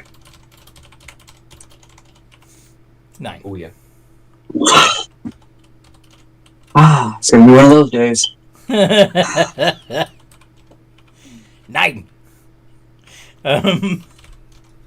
Yeah, you can't get a read on him. No idea.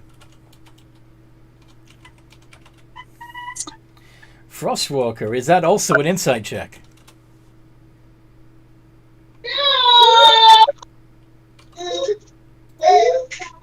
That's a screaming barbarian Ah, child. that's a screaming barbarian child. Yeah. Frostwalker opened his mouth and a chorus of children came from it. But yeah, So that was your okay, yeah, it says on there that's your insight check. Doi. Yeah. I mean, you don't know who sent them or why, but they are. What's going to happen to you is probably not going to be anywhere near as polite as they're making out. There's probably going to be a degree of duress either way.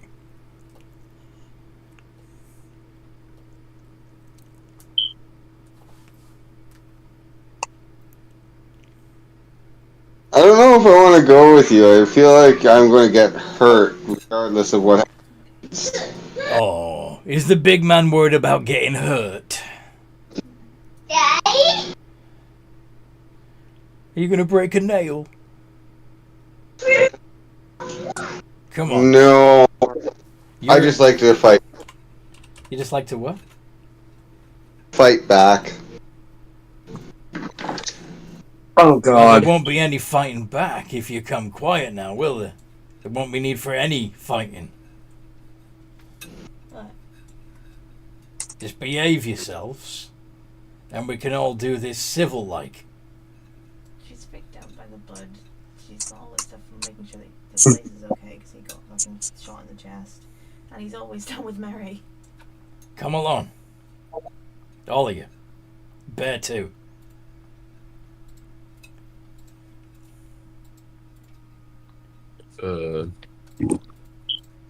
I don't think we should do this. He just says to the rest of the party. Are you really going to force our hand?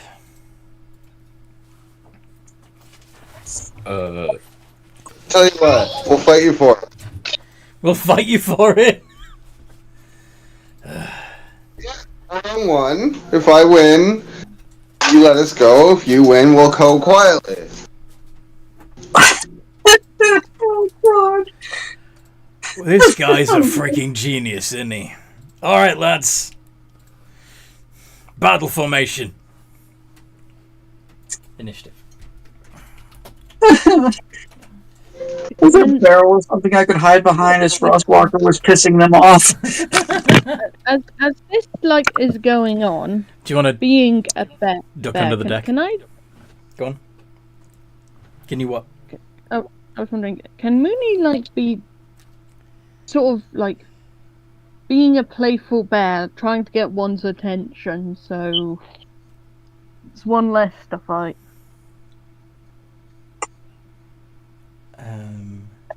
I'm sorry, what?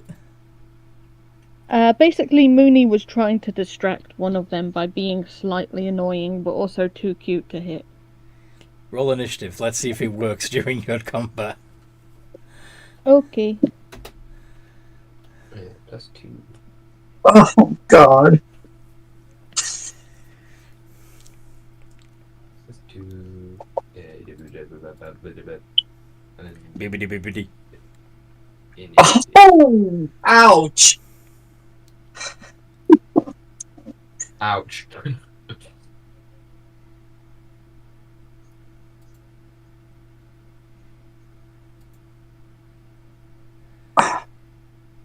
Could we roll any worse? Violet.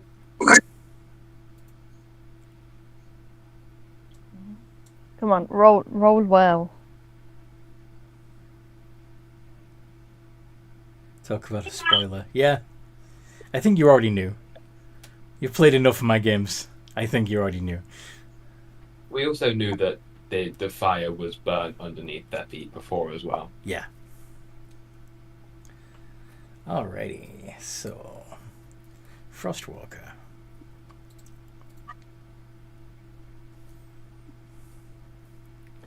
Violet. And then Turtle. Yes, you don't normally get the attention of normal gods. This is also true. And Mooney. And Kristen. Just writing down your initiatives.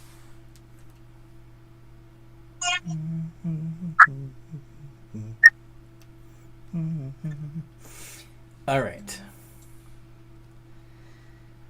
So yeah.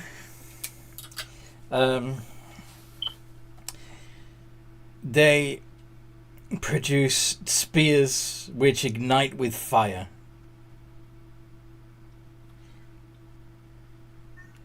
And they say that each of them will look at Frostwalker, Turtle, Sorry, that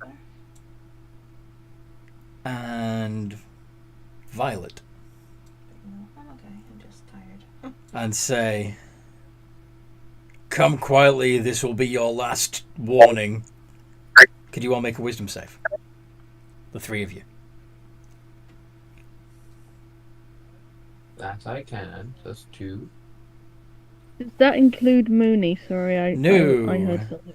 It is Okay. Frostwalker, Violet, No, where's my wisdom save? Damn. and Oh, that's Turtle. charisma. Yeah, that's charisma. Plus 7. Just you said that. 24. Nice. And you all pass. None of you are charmed. Oh, Jesus. Well done.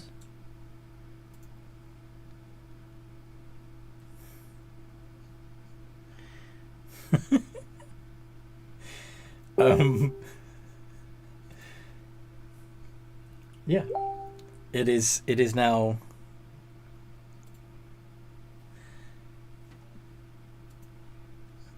Where are you sending me, Shan? Funny video that made me laugh. During the game? Come on. Well, you can watch it later, but I'm sending it now because it's not going to be there later. Okay.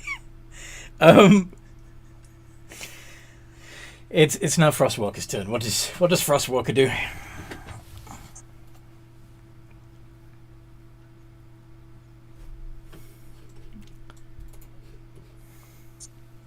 Rup. It's typing, probably going to make it. Attack. I don't know if they've got like dynamite or anything. I will activate my Wrathful Smite and attack. Yeah. Do it. Do it. Yeah.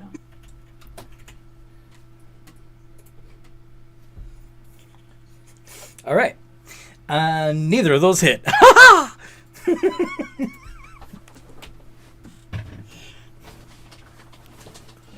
Ooh. Oh, yeah.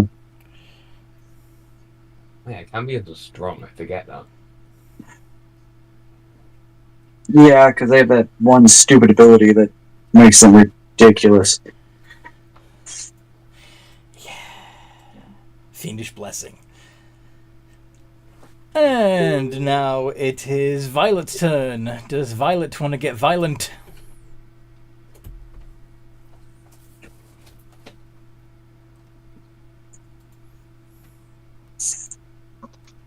I'm going to rage and use my great axe. Yeah, it's a good song. Woot. And are you attacking You recklessly? sent me that before. Yes. I get 2 attacks, right? Yes, you do. And you could, if you wanted to, replace one attack with your Force Energy Breath weapon. There's nobody that I get hit with it. Well, technically, Frostwalker is also in 5 feet of the Cambions, but they're all huddled together. You would get 3 Cambions and 1 Frostwalker. I'm just gonna stick with the great axe because I don't want to get Frostwalker in it too, because I don't know exactly how much damage I'm gonna do. Okay. Go ahead and make 2 attacks. 2 iterations of D20 plus 6. With advantage if you're swinging recklessly. Oh, neither of those hit. Suck. Okay.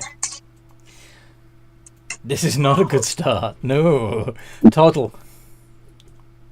What I'm going to do is I am going to cast Spiritual Weapon at 3rd level and then go in my shell.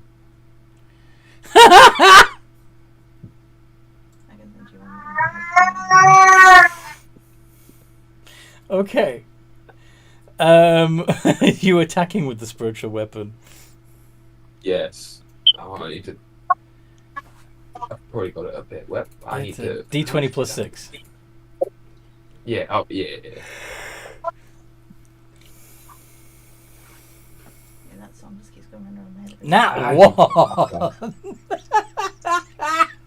Dear God Almighty! Oh goodness. Wow. Mooney, do something. Are you still holding the wet shirt in your mouth? Yes. Yes? Laying Yeah. the shirt. Laying the shirt. So the turtle is now hiding. Mm-hmm. He's full inside his shell, yeah. We should get a backpack that he can fit into.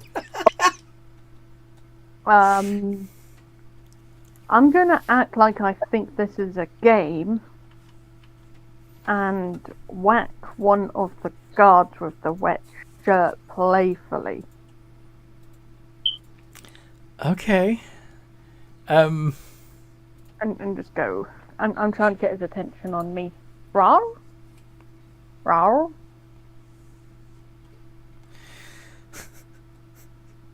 The wet shirt. Okay, look.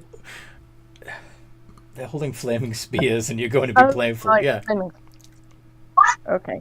Angry bear. What does angry bear do? Angry bear. Remember your usual combo is bonus action wild shaping into a brown bear and then hitting them twice with your big ass claws. Yes, That's what you want to do? Does it? Okay. Bonus action, wild shape. Yes. Brown bear claws. Let me get brown bear. Oops. I'm ahead of you. Ta-da. So 2 iterations of D20 plus 6. Okay. D20 plus 6. And technically it's 1 bite and 1 claw.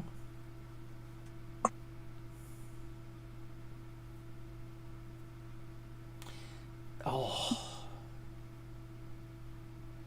No. Dang it. Both of them miss. 18 misses. 18 misses. Their AC is 19 at 5. Their AC My is memory 19. good. What's up? Okay, then Mooney just goes rawr at the guard. Like confused rawr. Kristen. Oh dear heavens. Okay. I'm assuming you hid under the deck of the tavern. Well, let's see if he actually got hidden or not. Guessing Kieran was his normal self. 11. Ooh. That is not the attack roll. That would have been his original stealth roll from. Yep, that's his hide. That's still good. Still low. What do you want to do? I'm gonna take a shot with a bow. Since that was technically pre-initiative, that stealth move. Do you want to take steady aim? No, because I will move and attempt to hide. Again, I would like to not be the target of their attacks. Okay. So straight roll then, I'm afraid. No advantage. Yeah, I know. But there are allies within 5 feet of them. That's a hit! The only one that is hit is the rogue. That is hilarious. And you're using your short bow.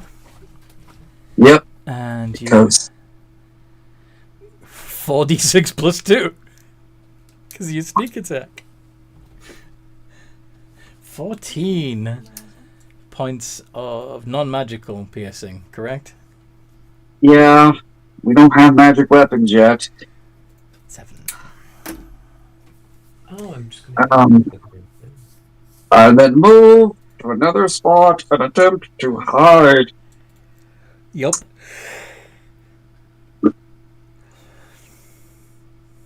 Which may or may not work. Get a 14. Mm-hmm. He feels better about himself. The Cambions. That is my...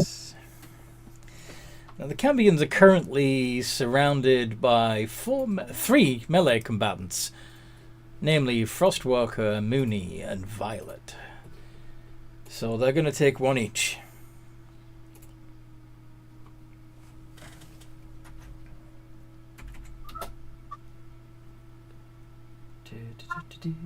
Two D20 plus 7. Let's do against Violet first, since she attacked recklessly. It would be with advantage. Oh, a nat 20 and a dirty 20. Oof. Ooh. Wow. That's rough. I'm just trying to get used to everything, but it's... So that would be 3d8 plus 8 of... That's all piercing damage, so that bit would be halved because she's raging. And then plus 3d6 of fire damage. I think it doesn't actually really have anyone, really. 21 points of damage on Violet. Yeah, but Blaze has his And then- vulnerable now, though.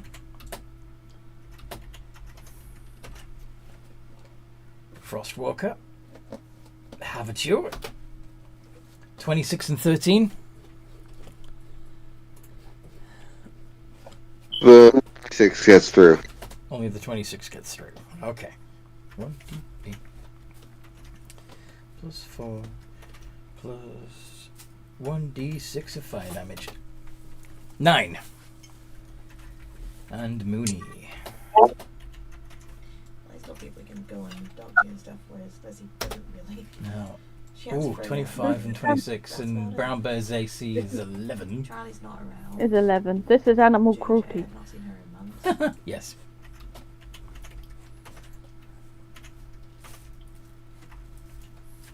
Saoirse's off when going to be in Saint Denis now. 21.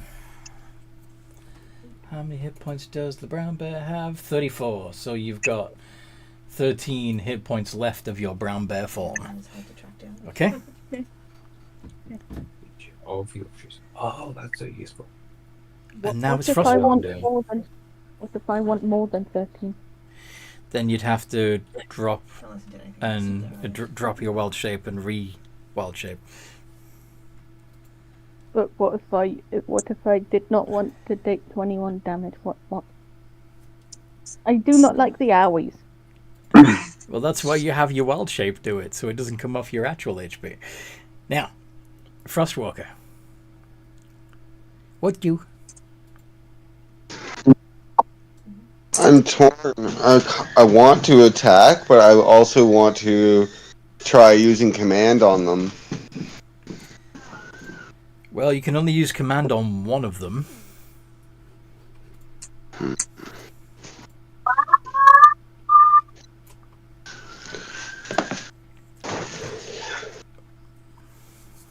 I'll give command a try. Or use your bonus action to heal on your turn, Mooney. Okay, yeah, that's Mooney. Okay. That's true. You could use a bonus action to regain hit points while you're in wild shape. Alright, so... Wisdom save against command, yes? I believe so. Either way, it's going to be command disarm. It really does. Does a 16 pass? Yes, I believe so. Yes, it does. Hooray!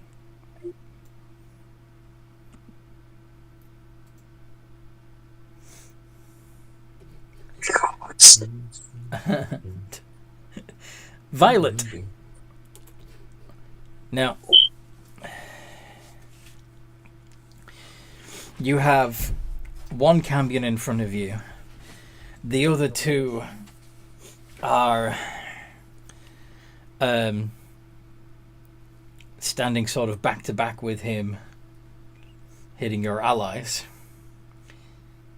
In theory, you could hit both Cambions, all three Cambions, and one of your allies with that 15-foot cone. Both of them are fairly tanky. If Mooney's brown bear form loses all its hit points, for example, she could just use her following bonus action to turn into a brown bear again with all of its hit points back.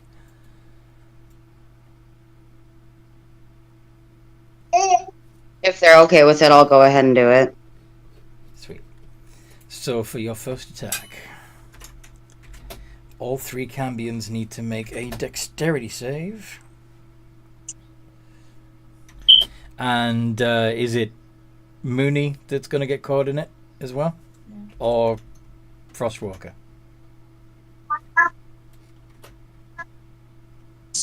Who has the highest AC? Well, this isn't off of AC. This is dexterity save.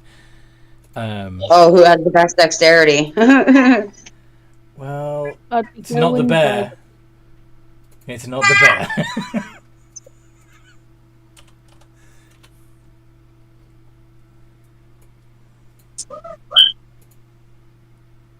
I feel bad using the fire breath, but I feel like it's our best option. Yeah. Especially since it's not fire, it's force energy. Yeah. But yeah, she's got all that Um, in her head at the moment. It's a pretty strong attack. Your DC is 14. Two of them pass, one of them fails. You get to do... I'm pretty sure it's more than that now. Yeah, it is. I remember we had this discussion before. It's actually 2d10 force damage. Frostwalker passes. Roll 2d10 divided by 2 for the... Well, we'll divide it by 2 afterwards. And she sends to her Okay. rounds and doesn't get a That works response, and then worries. And Yeah. Yeah, so one of them took 12. And the other two took 6. And Frostwalker took 6.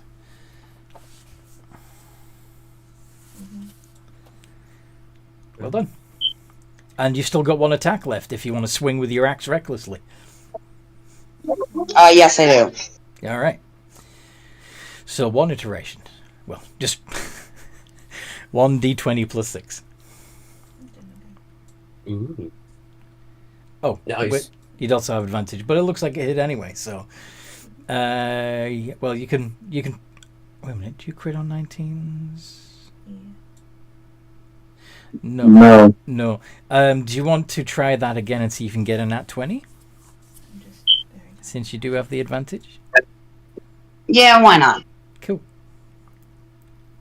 I know. Oh, okay. So the 25 hits, and that does a d12 plus 5 Yeah. of damage.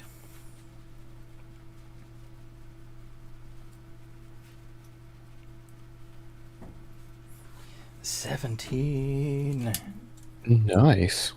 max damage. Yeah. 36. Awesome. Now, you've also successfully reduced their speed by 10 feet. And unnamed total. Yellow. Your turn. Unnamed turtle shall Oh, there's my mic. Unnamed turtle shall get out of his shell, drop spiritual weapon. Right, is that an action? Getting out of your shell is an action. Yeah. Yeah, he's gonna drop spiritual weapon, Okay. and I can't cast stuff whilst I'm in my shell, right? No, you can't really do somatic components when you can't move your arms. Yeah, and I'll hop out of Michelle. Okay. Because next term I'm casting Wither and Bloom. Wither. Oh, it's and only thing actually is, only. third level. I just reread it. Yeah. You can take a bonus action to emerge from your shell, so you still have an action left. Oh, nice. Wither and Bloom. And I'm going to walk so that they are in my radius and have them make a con save, please. Okay.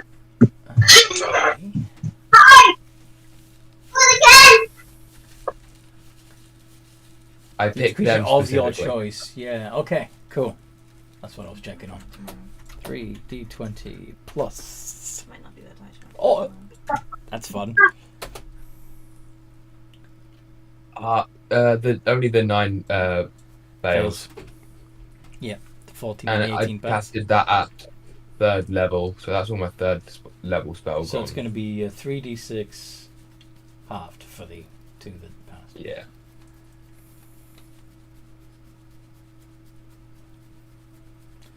Okay. 8, and so they 16 for the. Yeah. Yeah. So the unlucky one who's been taking the majority of the damage takes 16. And they're looking bloody now. Yay. In fact.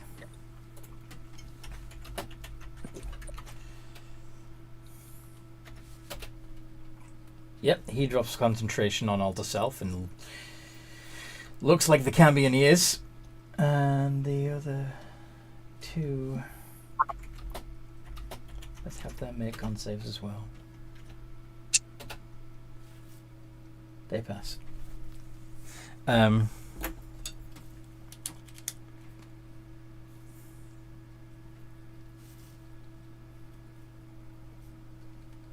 Okay. Well done, total. Mooney! The guard fighting Violet is now rocking red, black-lined skin, a pair of leathery red wings, and a tail that he didn't have before. Fiends, now my blade calls for your death, says Frostwalker. I want to nom on that one. Well, the one that you're... If you move away from the one that you're attacking... I'll keep fighting my one, but I'll just look to him, look to the other one, look to him, look to the other one, and give him the disappointed look like, you don't have fancy wings. You're going to attack him? Almost like I'm laughing at him. Like, where's your wings, buddy? Emotional damage? The Withering Bloom actually also has a secondary effect. A creature of your choice can spend and roll one of its unspent hit dice and regain a number of hit points equal to the roll, plus your spellcasting ability modifier. Which of your allies would you like to heal? Who has taken damage? I think Frostwalker's probably taken the most. I will do it to Frost. So Frostwalker, you can roll a d10 and add +2 to it. 6. Oh no, my spellcast mod is... It's your wisdom, isn't it? Oh, isn't it? I'm looking at the Yeah. wrong character sheet. +4. Yeah, +4. It's a d10 +4, Frostwalker.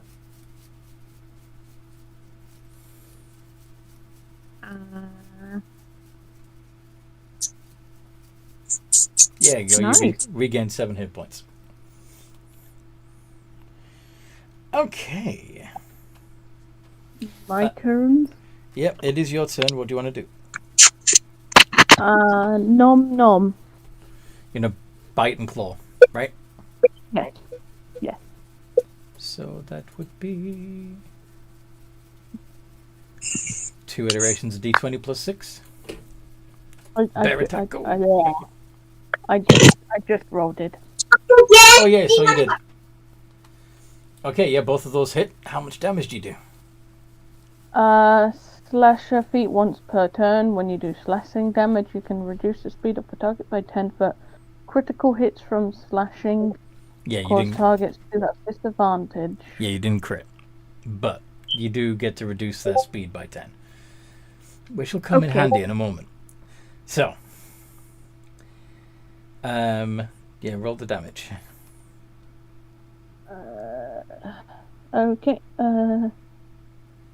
Just double checking the dice damage. Double okay, checking. So it does 1d8 plus 4 and 2d6 plus 4. Yeah, so 1d8 plus 2d6 plus 8 altogether.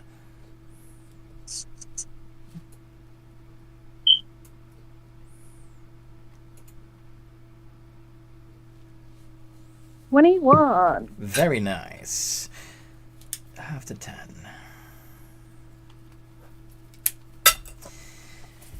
Okay. How does my devil react to me numbing and flashing on him? He doesn't get as hurt as you hoped he would. And... Boop. Oh, bonus action, Yeah. the D10 to heals. Okay. Go on then. It's not a D10. Yeah, never mind. Let me check what it actually says in the DHB.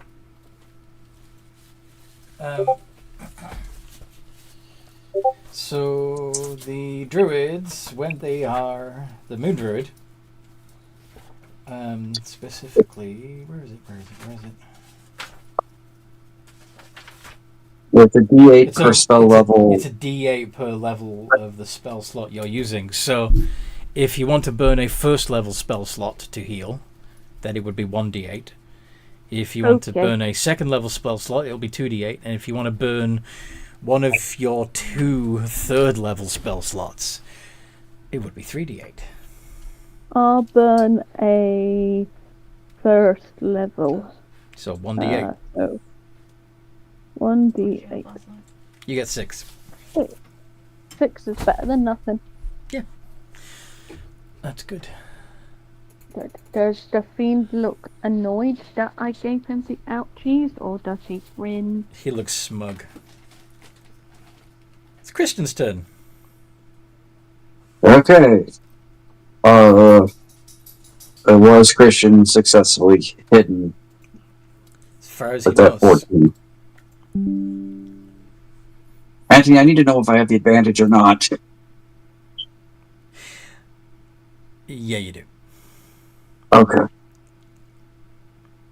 Like a dream, or Sorry, that's one of the few things. It's like, as much as I don't want to metagame it, I need to know so I can make the roll. That hits. Only just. Yes, it does. And are you aiming for the one that actually looks like a fiend? Yeah, I'm gonna try to focus on the most injured one so we can drop it as quickly as possible. Drop it like it's hot. Yep. 19. Holy shit. Okay. And as ridiculous as odd as this sounds, I'm actually not going to hide. I'm going to use my bonus action Mm-hmm.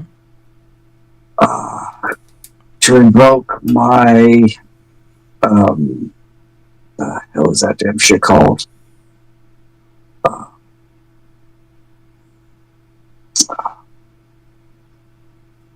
Master of Tactics, and I'm guessing we're within 30 feet of each other. Yeah. I am going to offer the help action to Frostwalker. Sweet. Okay. Does that end your turn? Yeah, that will then end my turn. Okay. Um,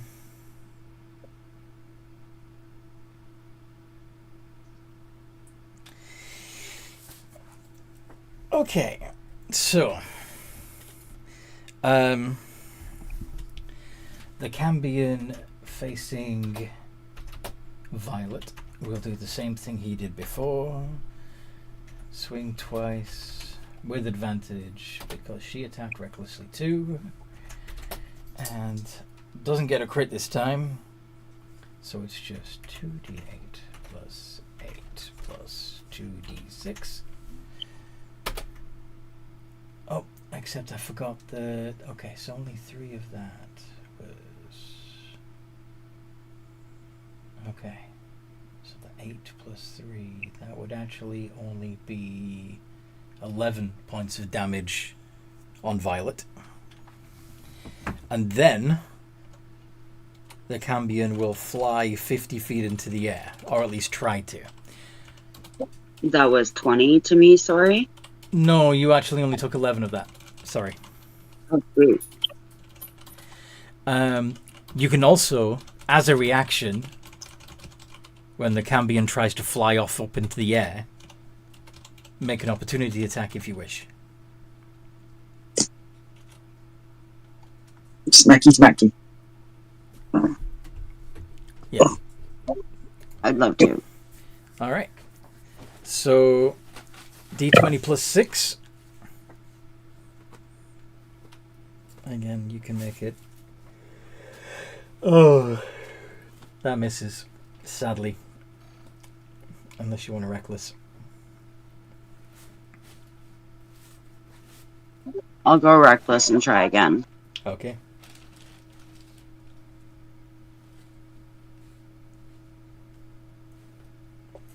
Still doesn't hit. So yeah, that Cambion is 50 feet up. But, Violet, you can fly 40 feet yourself now. On your turn, you can chase him. Mwahaha! Indeed. And yeah, the second Cambion that's facing Frostwalker is going to try something stupid. He is going to... Oh no, anyway. Who's facing? Sorry, it cut out when you said who he's This is facing. the one that's attacking Frostwalker. And they're going to do a contested grapple to try and grab Frostwalker by the scruff. Frostwalker, could you beat a 15 on your athletics check? You have a +9. This should be easy.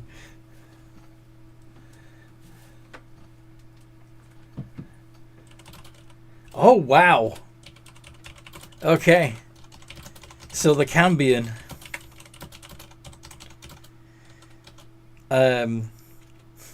pissed off at you, throws down their spear, grabs you by the collar, and takes off into the air with you. You are both 60 feet in the... Oh, a minute, you hit him. So he can only go 50 feet as well, because he's reduced by 10 feet. So he's 50 feet in the air. And then he's going to drop you.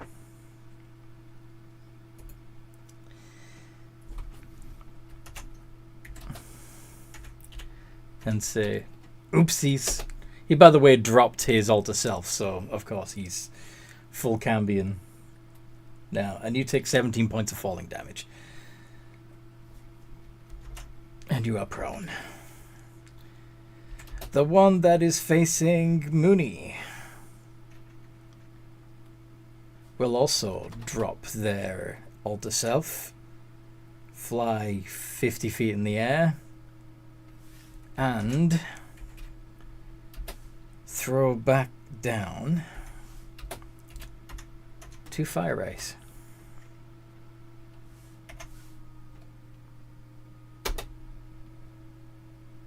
23 and 23, which is a total of 6d6 fire damage. 18 points of fire damage on Mooney.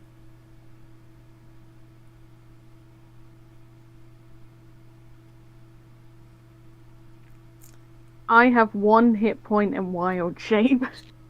You can make an opportunity attack as the Cambion flies up, and away. I will do the claw. Yep, roll to hit. If you succeed in hitting with the claw and doing damage, nice! Then they'll only be able to get 40 feet up. Okay. How much damage do you do? 20 plus... No, it's a 2d6, isn't it? Yeah. 2d6 plus 4. 11. Nice. Yeah, he only gets 40 feet up. Okay. Woohoo. Frostwalker, your turn. You are prone. Your target is 50 feet above you, but he left his spear on the ground next to you.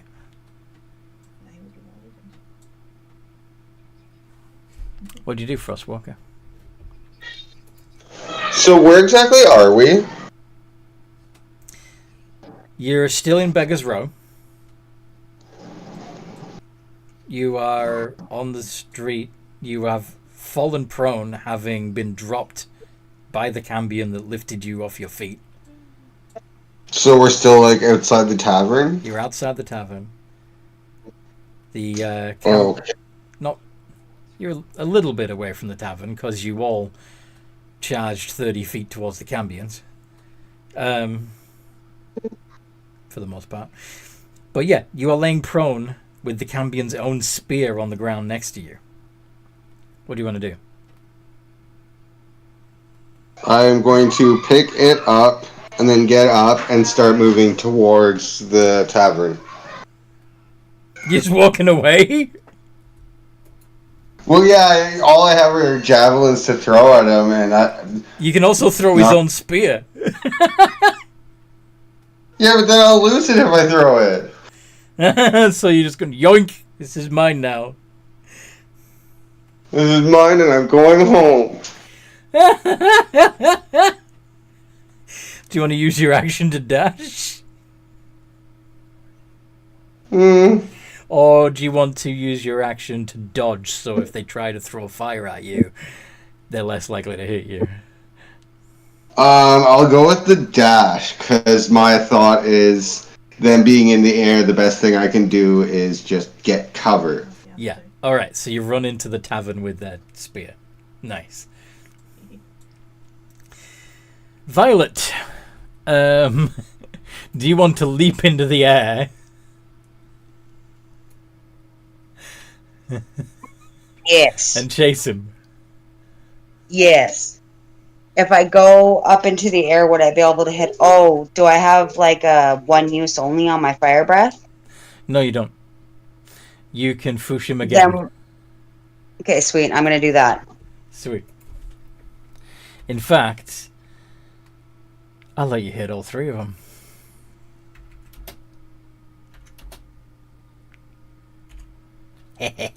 Indeed. Plus this dexterity. 4.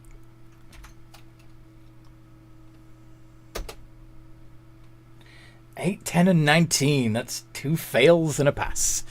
So, roll 2d10 force damage, please.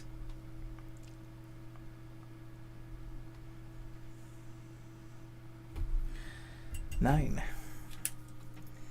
Okay. So, the one that you had been fighting looks very badly hurt. He's on his last legs. The other two... That one's a 9. This one. And this one only takes 4. Okay.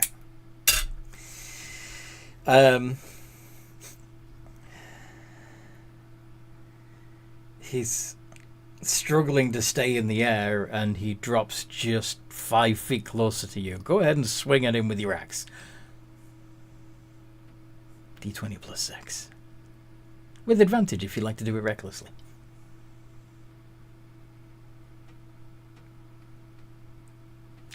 Does not hit, sadly. You don't get to finish him off. Rage, indeed. Total. Oh.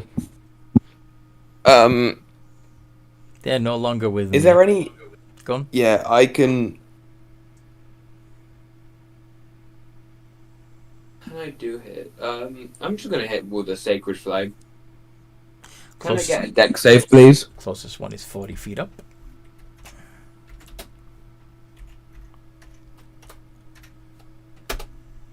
$13. So that... Sacred flame... That fails. So how much damage do you do with your sacred flame? It's a 2d8, because... Yeah. Mm-hmm. Because cantrip. Because cantrip. Do it. Yeah. 13. Nice. I assume because fire damage. Oh, Cambion. Oh, I thought Cambions were resistant. They are.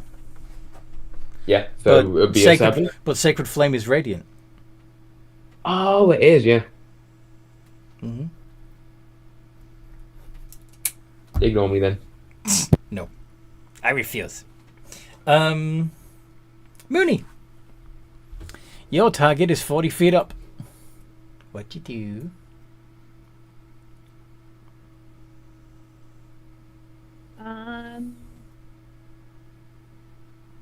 Conjure animals. Use a plushy bear to concentrate.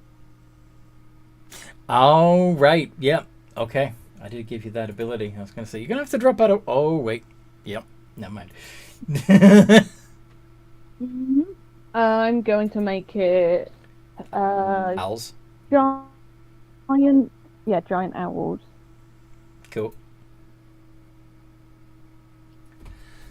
Just getting a stat block. I got it.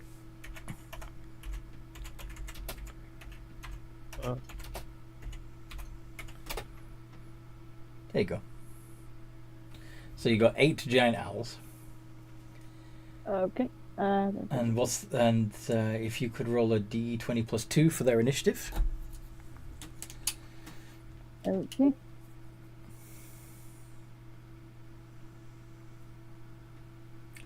Three. Okay. So I think technically they actually go right after you and before Kristen. Yeah.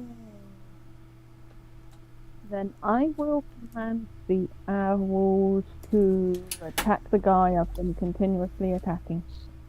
Okay. So you okay. 8 iterations of d20 plus 3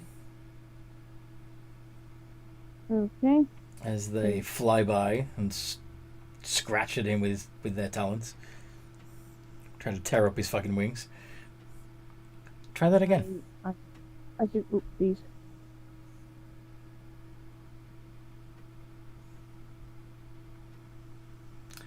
Ooh, that's a crit. And a hit. And a miss.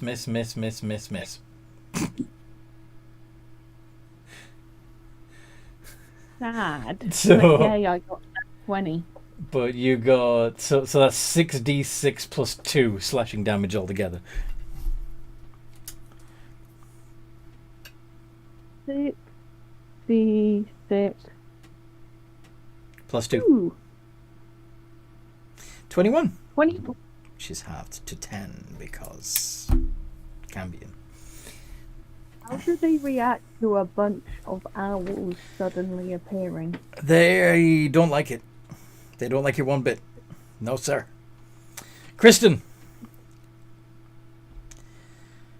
One of the one that's taken the most damage looks like he's barely got enough energy to keep flying. What's wrong? And there's a very angry Violet right underneath him. Well, that's okay. She can be angry at them. But we need there to be few of them trying to hit us. So I am going to steady aim and try to shoot the one that is most damaged. Go for it. And miss because of course.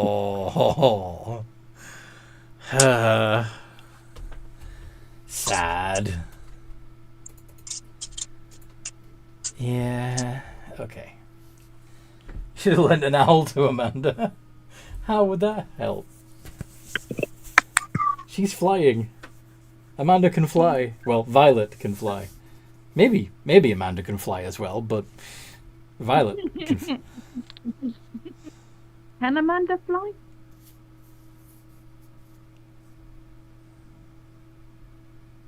Only on a broomstick. Oh.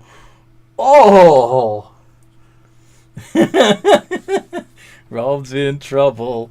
Anyway. I did it like that. Oh, to be honest, Rob, I thought you were going to say something like only when she flies off the handle, but, you know. That would also have been bad.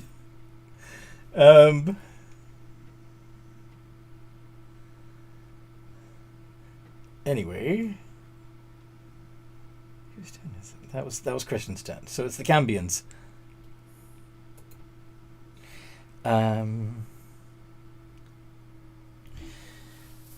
Violet can now, yes. The Cambion that is closest to Violet is going to fly down a smidge and attack with spear, as usual. And I believe both of those hit, right, Violet? Yep, AC is only 14. So that would be 2d8 plus 8, but that gets divided by 2 because you're raging. But the fire damage of 2d6 does not get halved. So 17 points of damage to Violet. How are you looking, Violet? Ouch, yeah. Ouchie.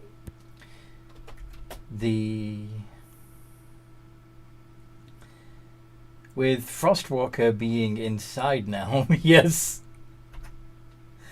The Cambion in the air that had been fighting him is going to throw two fire rays at Total.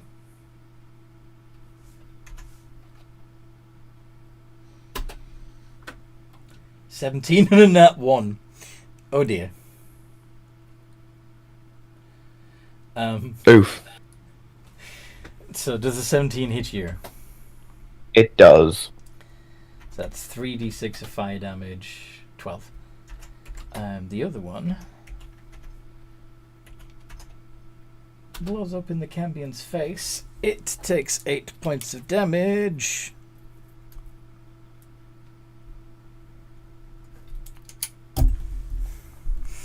And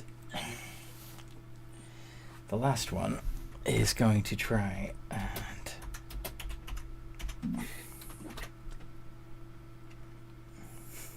break Mooney's concentration. I can see the cartoon bomb on the face. Yeah, his mouth gets blown to the back of his head. Hell yeah. Does a 20 and a 14 hit the brown bear? No, totally not. I don't know what you're talking about. The brown bear takes 22 points of damage. That knocks me out of wild shape because I had like 1 hit point left on wild shape. Yeah, so you take 21 points off of your real hit points. Yep. Ouch. Yeah. That leaves you with Ouchies. 17. And yeah, Frostwalker inside the tavern, holding the spear. What do you want to do? Well, I can't just stand by and wait around while they all do the fighting. So I'll go just outside the tavern and I guess I'll throw a javelin. Or 2 javelins. Alright. Disadvantage, in case you're too far away.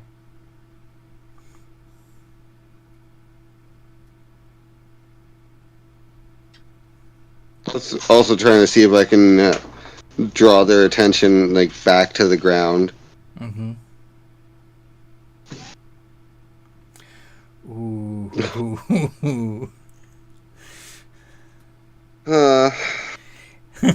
Hey, Paladin, you dropped your sticks.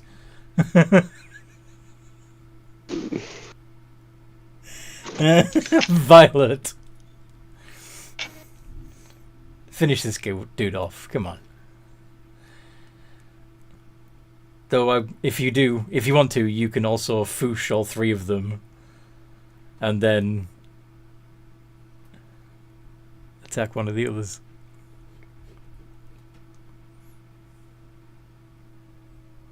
Amanda.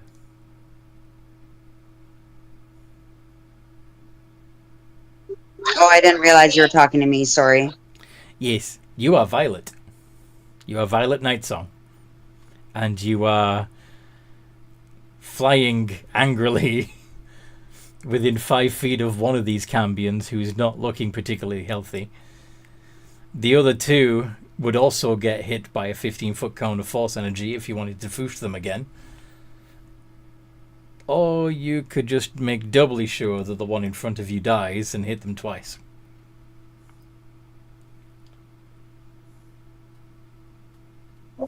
Probably whoosh them and then do a great axe. Sweet. Smart. That crown of intellect is working. Headband of intellect. Plus 4. 5, 20, and 15. So, 2 of them pass, 1 of them fails. Go ahead and roll 2d10.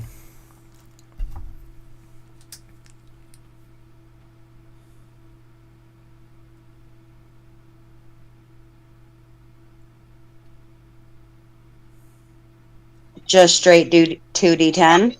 2d10. 9 points of damage, which is more than enough to knock the one that you'd been focusing your attacks on out of the sky. The other 2 each take 4.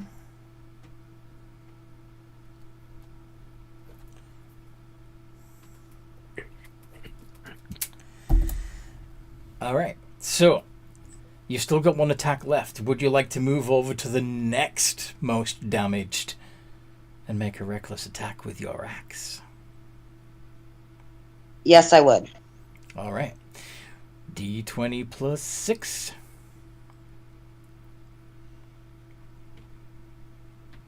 $21 hits. So that's a D12 plus 5. 9 points of damage. Up to 4. This guy's not looking great. He's all tore up. Having trouble staying aloft.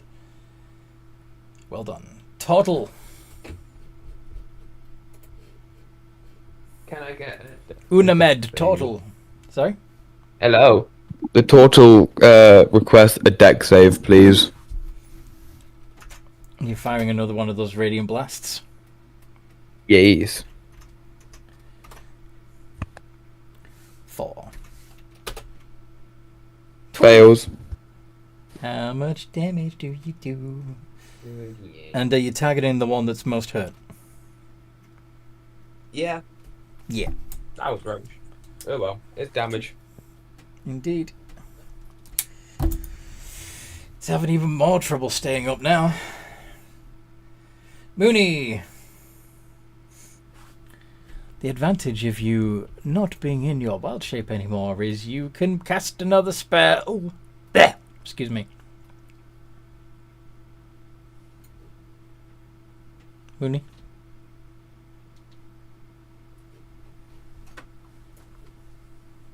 Mooney!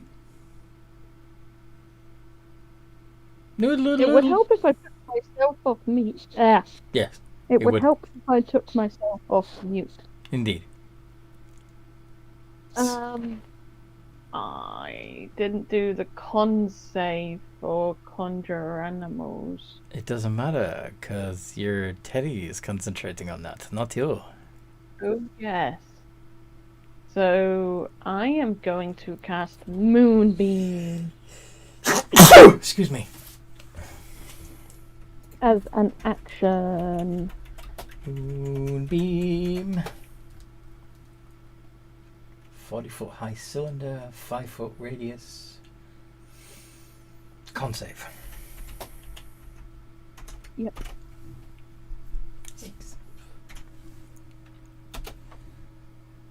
21, sadly, but that means you still do half of 2d10 radiant damage.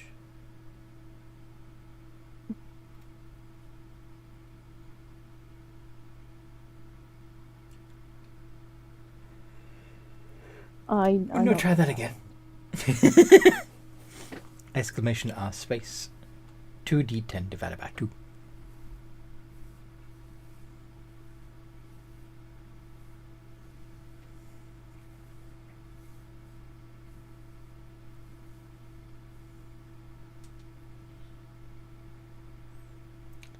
Okay. So that would have been. I don't know what happened there, but I think you worked out what 2% of 9 was. But yeah, so 9 divided by 2 is 4. Guess what? Down? That is enough to have put down the one that was most injured. There's only one Cambion left. Go ahead and have your giant owls tear him to pieces.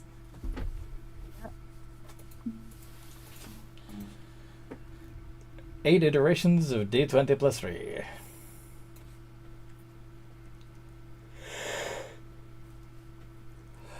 Okay, none of those hit. And one of them manages to knock themselves out. I am going to action wild shape into a brown bear again, because I think I'm going to be a target now. Okay, so you're bonus actioning brown bear. Yeah. Okay. Okay, It's you're muffly, so it's hard to tell what you're saying. Just in case they focus their attacks on me. Fair enough. Kristen, there's one Cambion still flying. So, in that case, we will use our bonus action to steady aim and attempt to shoot it. Roll to hit. Steady 20, that hits.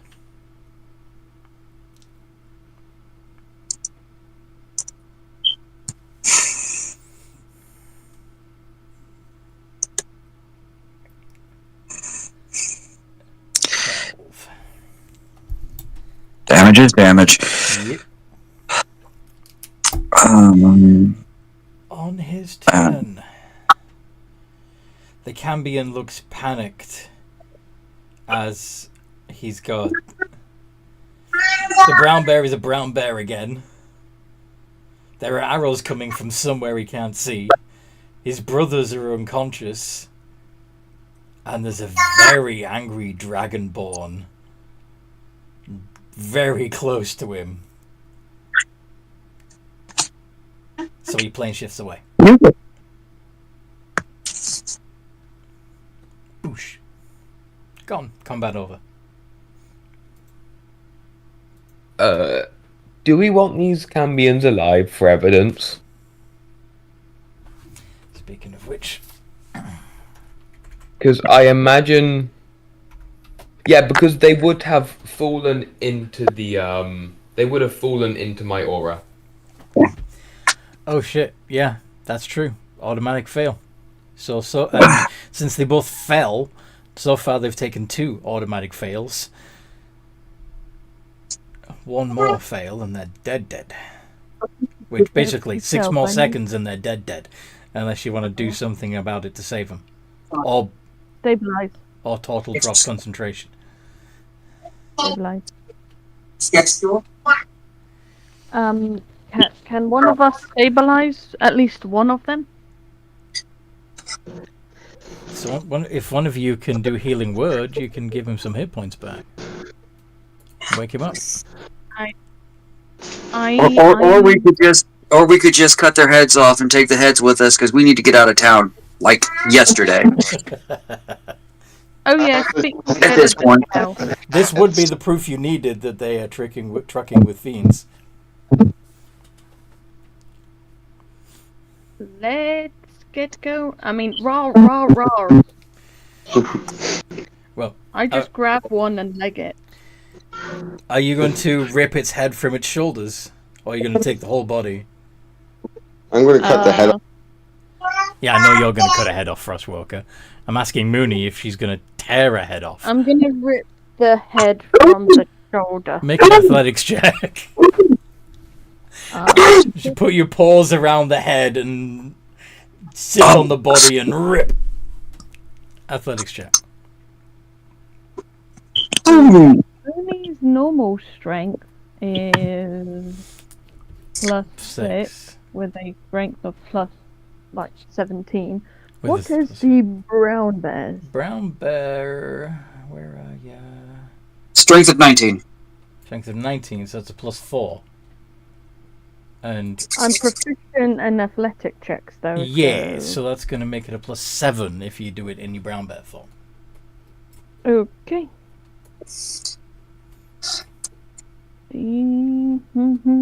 What would be a good trophy part from them? Well, besides the spears, a Dirty wing. 20.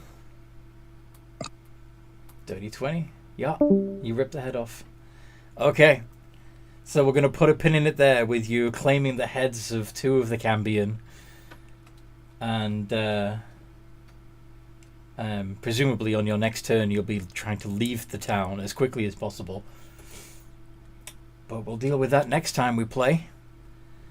I hope you guys listening have enjoyed this much as we enjoyed playing.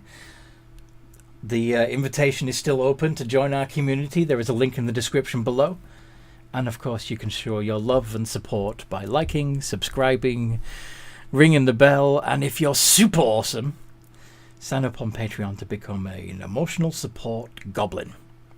For just £5 a month you can get a lot of extras and my eternal gratitude. In the meantime, no matter what you play, have a good game. Have a good game.